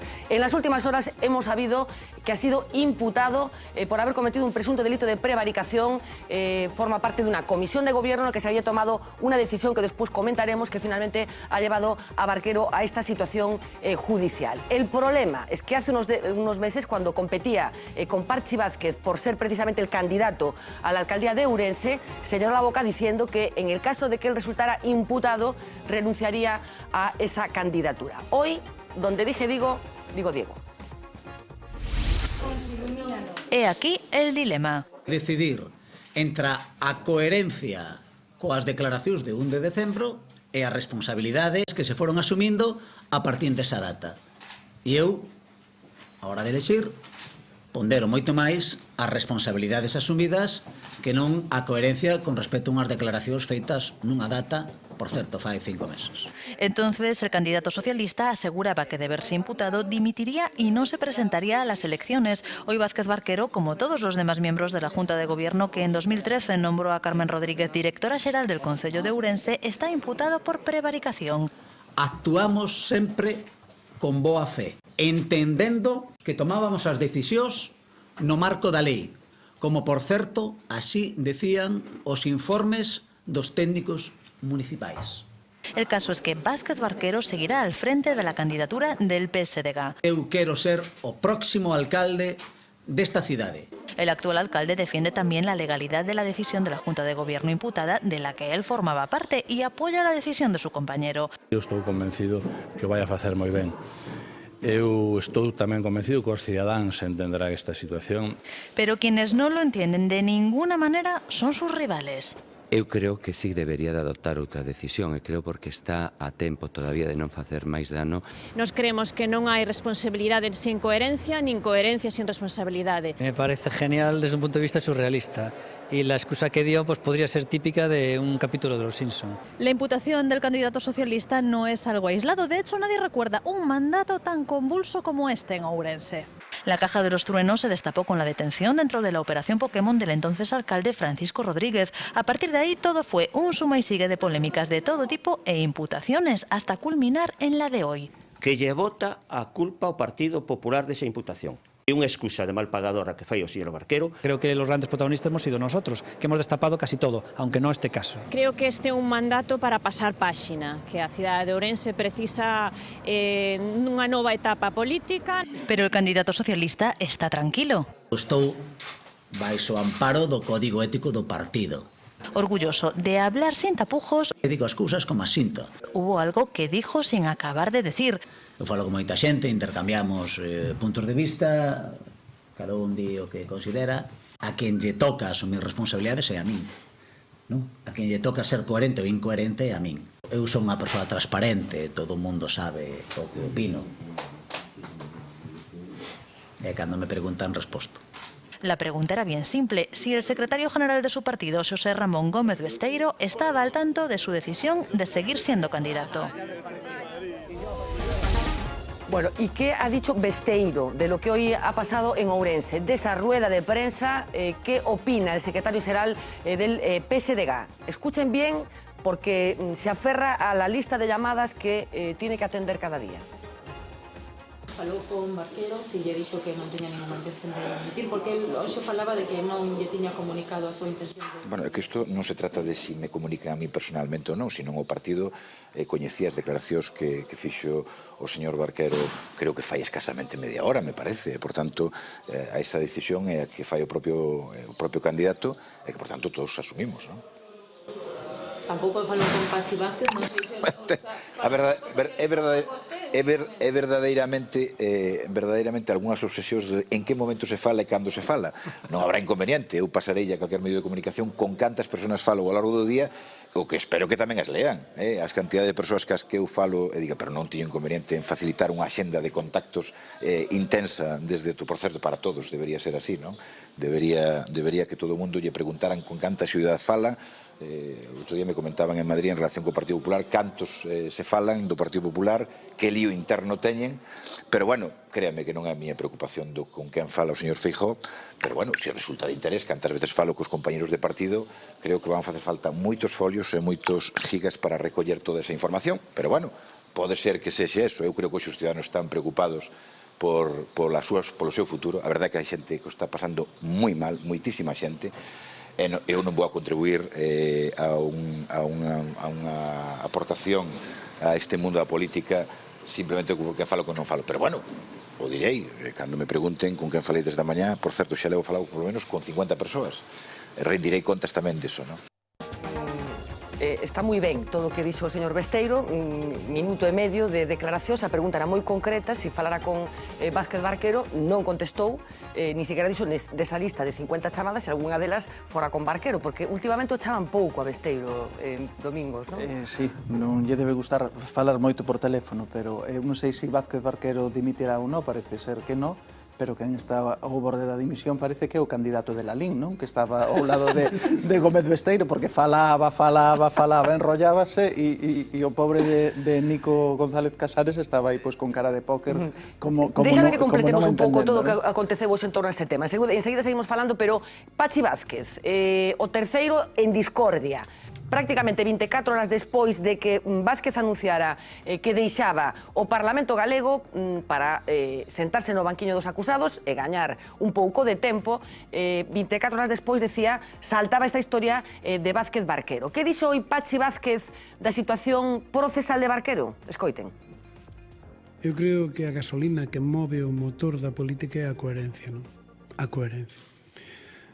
Coherencia que ten un precio altísimo moitísimas veces, eu estou vivindo, non? Pero eu creo que a coherencia, e lle recomendo a él que nunca se abandone a coherencia. Debeu ser demasiado frío porque eu non o vin, pero todo o mundo dio o mismo. Non, pero eu creo que, mira, en un partido político estás non por as persoas, non estás porque crees en él, crees nas ideas, respetas as estruturas xerárquicas, eu secretario xeral, pero eu, desde logo, que sigo a traballar a tope por esta organización política. Eu creo que, en líneas generales, vendo o resto dos parlamentos a nivel mundial, é un parlamento tremendamente respetuoso. Eu pasei unha parte moi importante da miña vida aquí, non?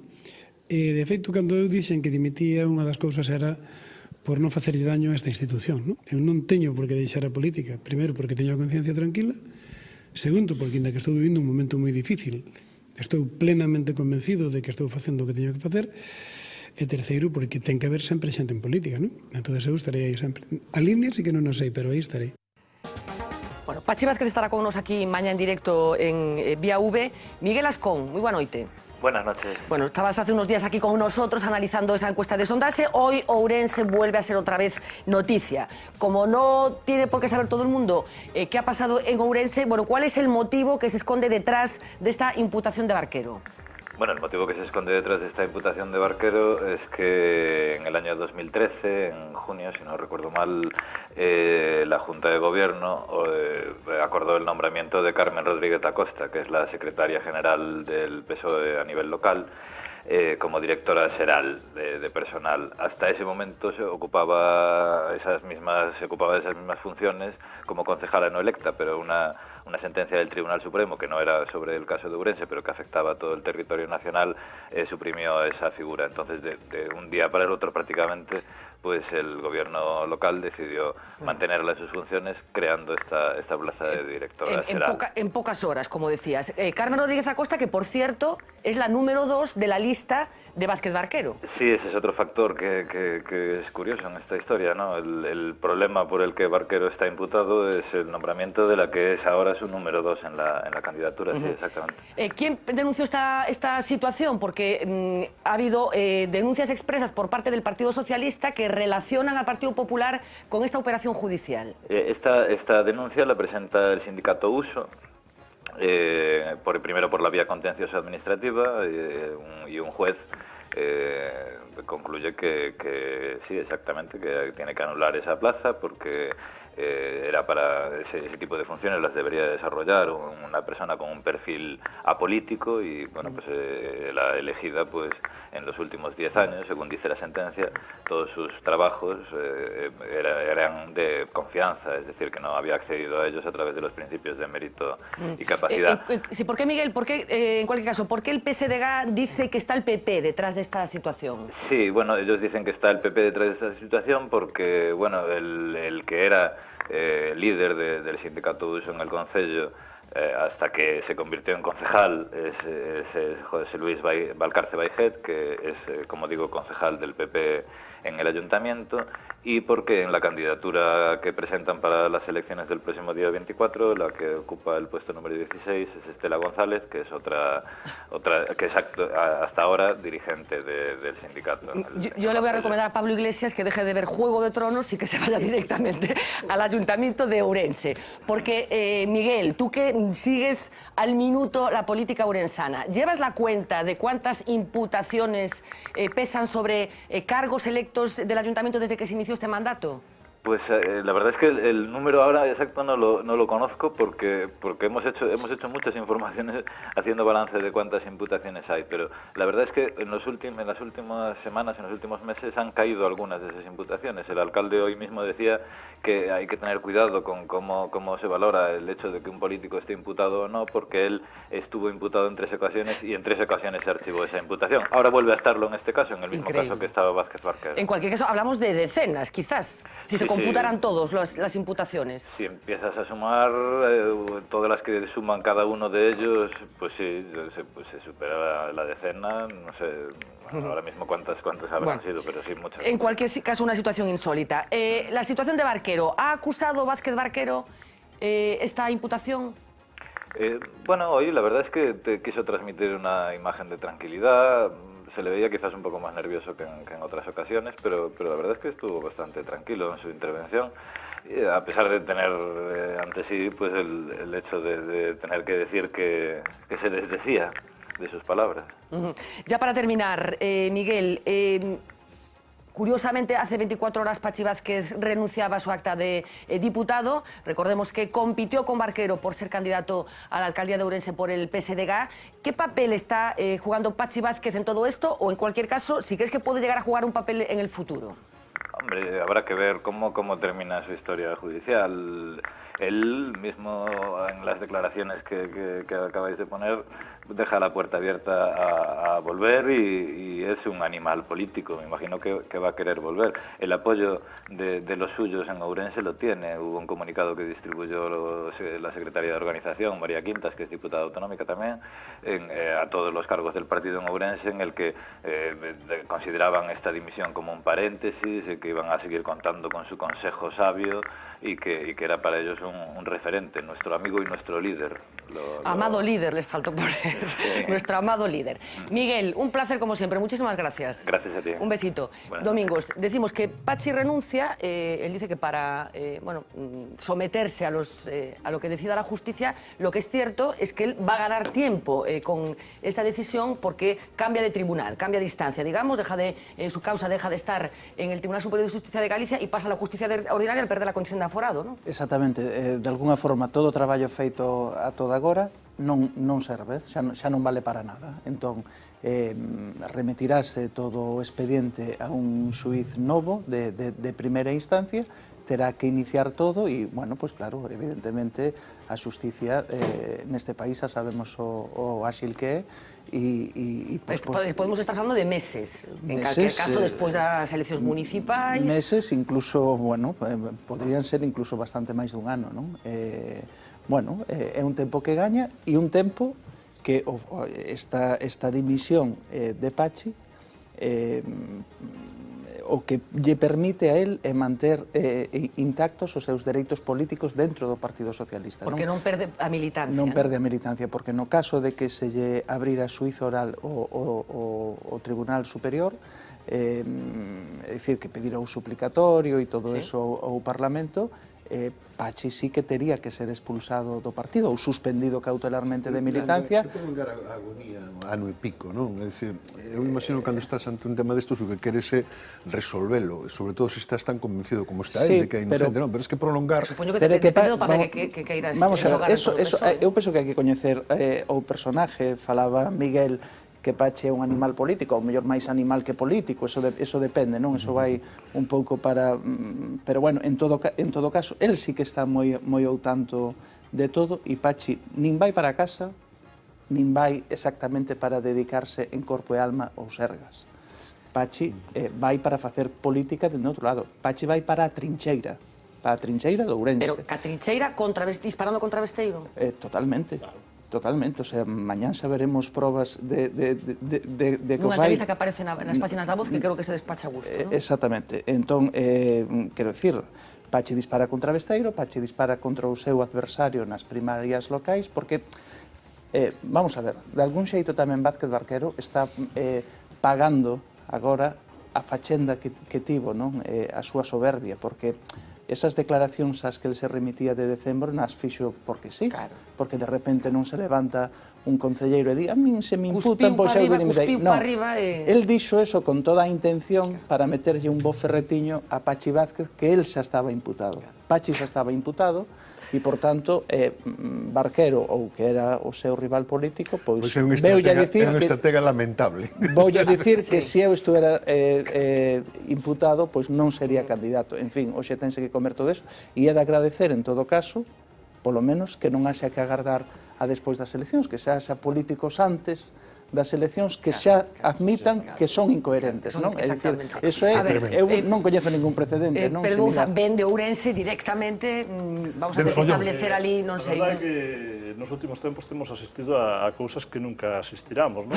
Efectivamente, asistimos xa a que un partido político, como era o caso de Podemos, renunciara do seu programa electoral sin chegar a gobernar. Hasta ahora sempre os partidos políticos renunciaban do seu programa unha vez que chegaban ao goberno e efectivamente acabamos de ver como un candidato pois xa dice que é un incoherente antes de que se celebren as eleccións. Comparecía Barquero diante dun cartaz que supoño que será o lema do Partido Socialista que preguntaba con un interrogante e ti que pensas?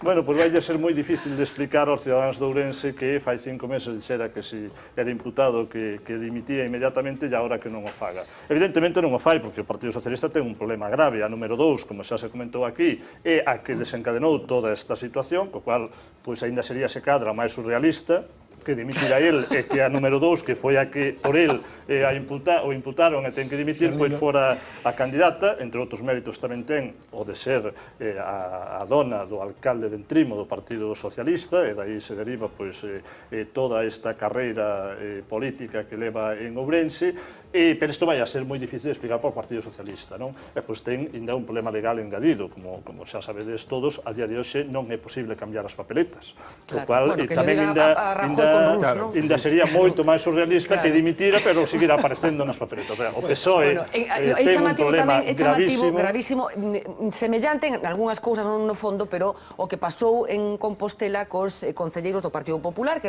lembremos tamén foron condenados, despois liberados por a xustiza e tamén por tomar unha decisión na Comisión de Goberno. Chamativo os argumentos que hoxe se utilizan de xeito cruzado, non? Bueno, pero eu decía antes a Breogán, a mí o que me chama a atención nestes casos é que non saia o máximo responsable desa organización política e lle chama as cousas por o seu nome, porque eu creo que o desgaste e a perda de credibilidade é moito maior. Andar con estes xogos de palabras, con esta xustificación, decir que se fai por coherencia, que se fai por responsabilidade, eu creo que eso perdes moita máis credibilidade. O que terías que facer é coller e dimitir os que tuveran que dimitir, pero limpar eso todo, porque senón, alégrame que o Partido Socialista a nivel político este pasando por esta situación, pero entristeceme moito o espectáculo que están vivindo os cidadáns de Ourense. Pero a quen beneficia isto?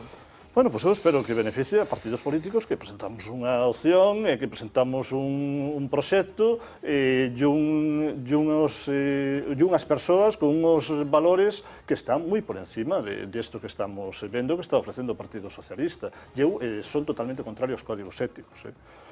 A ética debe ser consustancial á condición humana e á persoa. Eu non quero ningún código ético. Eu teño a miña ética e en base a eso actúo. Non há códigos éticos que se aproben un día ou que o saque alguén da manga, ¿no? A ver, Ernesto, ¿alguna reflexión? Sí, yo me imagino, yo me pregunto qué estarán a pensar os cidadáns ourensáns diante dun señor que, sin vir a conto, como te explicabas, dixo que se marchaba a estar imputado, e ahora da marcha atrás en honor a la transparencia, non sei que, e a los compromisos... Además, aquí o listón o puxo él. Claro. Entón, con actitudes así, é como se explica a desafección da cidadanía. É dicir, despois dicimos, no, que non todos son iguales, non todos son iguales, pero teñen todos as mesmas formas, porque o que dixo o señor Barquero é o que escoitamos a responsables de outros partidos. Es que me iba, pero agora non me vou e tal. De verdade, eu creo que a xente, a cidadanía, que por certo eles tanto apelan, non se merece nada do que está a pasar en Ourense. Que unha falta, a min, de dignidade. Dignidade, claro. Ti non podes as eleccións a decir que eles mentirán.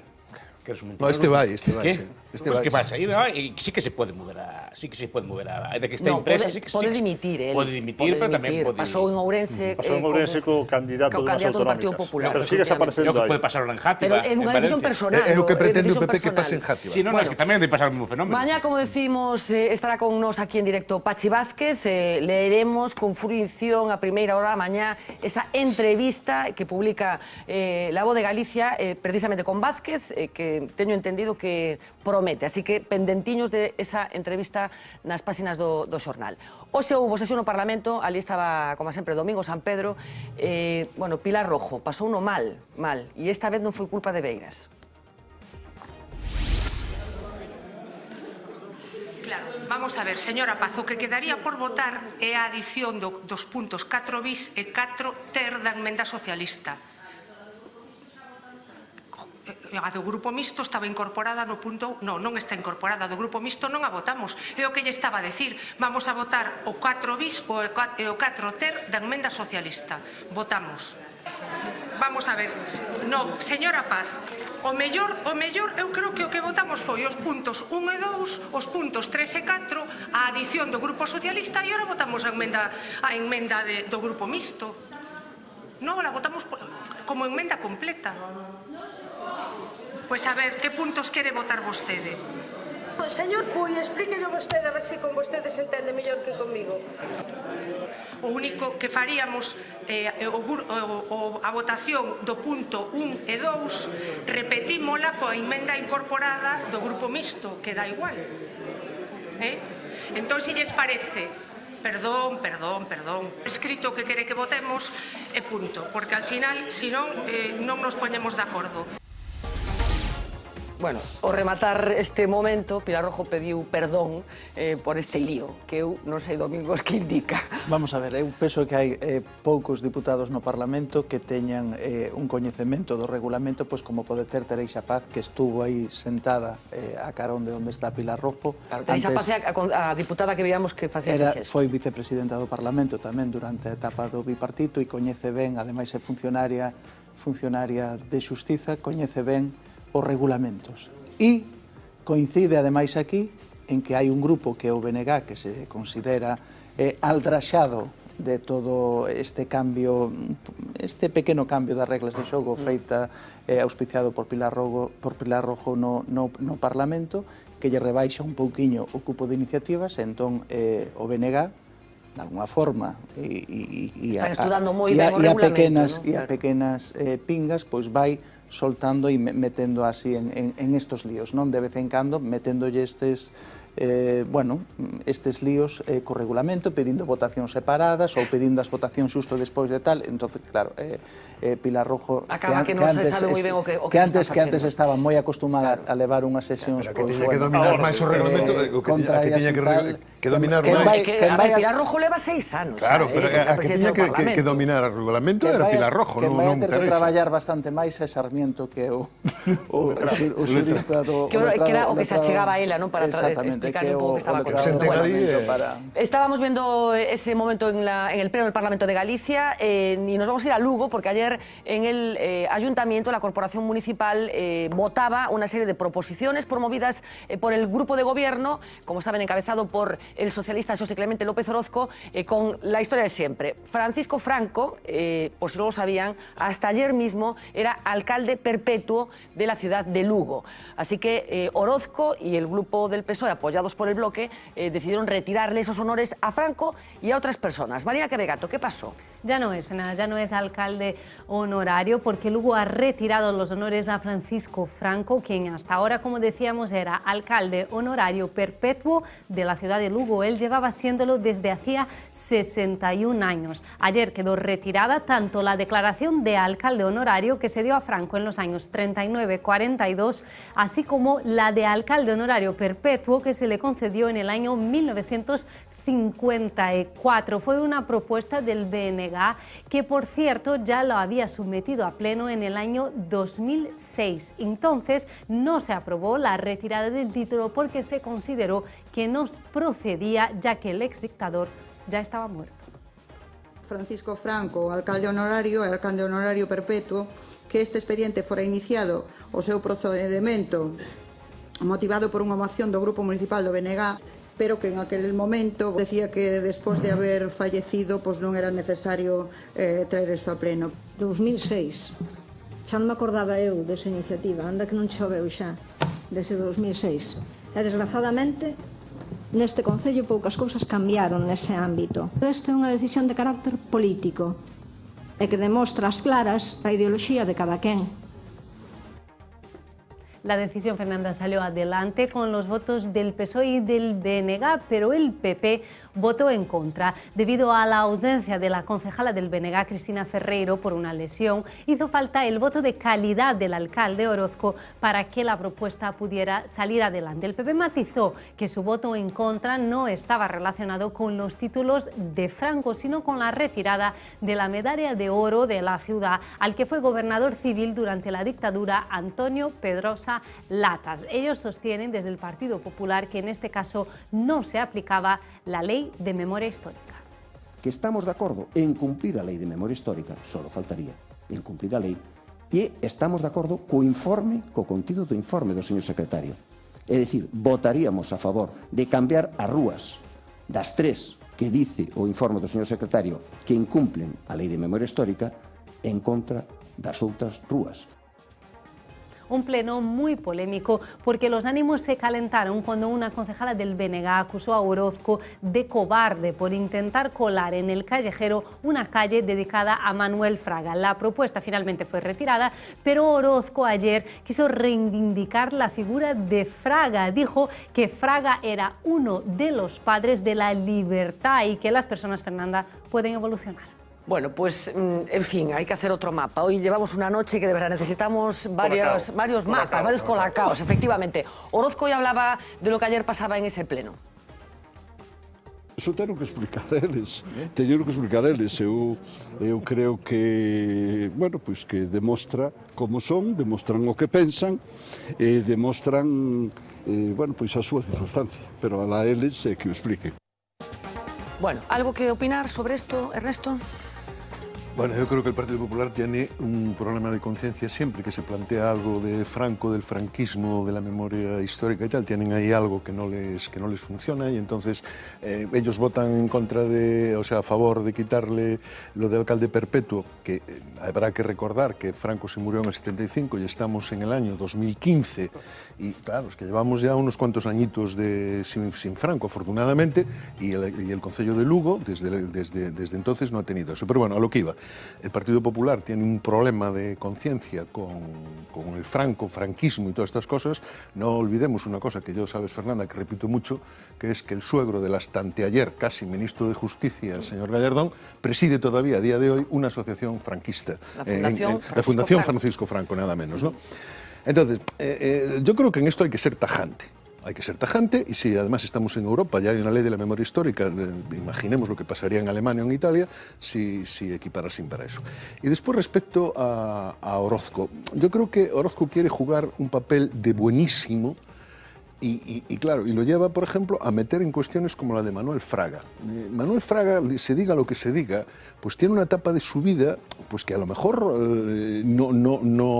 no hace que la gente lo valore suficiente. Quiere vivir en la calle Manuel Fraga, claro. O sea, es que qué ganas de complicarse la vida con Manuel Fraga, con Franco, con no sé quién, con este y con el otro, habiendo como hay 1000 nombres y 1000 situaciones para poner los nombres a las calles. Un inciso nada máis, non só pretendíamos escoitar que nos atendera o portavoz do Partido Popular, candidato tamén á alcaldía de Lugo, Jaime Castiñeira, dixo que non tiña nada que decir. Claro, vergüenza. Eu simplemente apuntar que falaba de Ernesto de que ten un problema o Partido Popular, o mellor máis que un problema é unha memoria selectiva, non? Porque cada un aplica a memoria tamén para o que se quere, e é unha pena que esas cousas non evolúen. Pero por que sucede? Porque isto convence de que dentro do PP moita xente que o ten claro. Vamos a ver, porque cada un os orixes de cada formación están onde están, é dicir, podíamos estender aquí a falaros e tal, pero non é nada novo se decimos aquí que con Aznar gastáronse 6 millóns de euros en repatriar restos de combatientes na Segunda Guerra Mundial ao lado de Hitler, membros da División Azul. É dicir, e estánse negando fondos para recuperar das cunetas do outro lado, non? É dicir, a memoria sempre é selectiva. O Partido Popular, é certo, tanto no Congreso dos Diputados como un par de veces no Parlamento Galego, condenou o franquismo explícitamente, pero esa condena ten que chegar acompañada deste tipo de actos. Lo condenamos sempre. O feito nesas ocasións, ou mellor, para evitar un debate incómodo e tal, tiña que ser algo como máis normalizado. Automático, non? Algo máis automático, algo que ni siquiera a oposición sentira a necesidade de ter que plantexalo porque ten dúbidas da sinceridade. Supoño que isto sucede tamén, a oposición tamén o plantexa moitas veces para que o PP se retrate, supoño. É cómico porque o mismo Jaime Castiñeira que votou a favor en contra de retirarlle a Franco, vende propoñer o mismo día que estaba morto que lle deran unha calle, unha rúa, un non sei que, unha plaza Cacharro Pardo. É dicir, vamos a ser serios. É dicir, normal. Normal, porque ti non tampouco podes avergoñarte onde ves. É dicir, ti dille un socialista que renegue de algúns criminais de guerra que tuveron unha guerra civil e non renegan, condenan un abstracto, pero non renegan, dille que condenen a Cuba, non condenen a Cuba. Pero non hai unha lei, pero Miguel, non hai unha lei. E creo que teñen dereito. Non hai unha lei de memoria histórica de Cuba, ninguna memoria histórica de Cuba ou de memoria histórica de Cuba. Ti non podes pedir xente tamén que renegue, digamos, de onde veñen eles, e o PP vende de onde ven. E entón non podes decir que renegues de Cacharro Pardo, que fagas son fondos, pero se foron que fundaron o teu partido, tú non lle podes meter ese tipo de presión. O que tiene que facer as institucións é non dar ningún tipo de cosa a xente que que este viva ou que non este a final da súa vida, porque senón, claro, despois pasa como a honoris causa, despois a Mario Conde hai que retirarlo, porque antes yo dicho, ao final que queda en ridículo a institución. Ya rato. Non se poden dar así. Non se poden dar. No se pueden repartir. Bueno, vamos a hacer la última pausa publicitaria. Regresamos enseguida con los últimos asuntos del día que nos va a contar Mila Méndez y con un off the record a la altura de la jornada.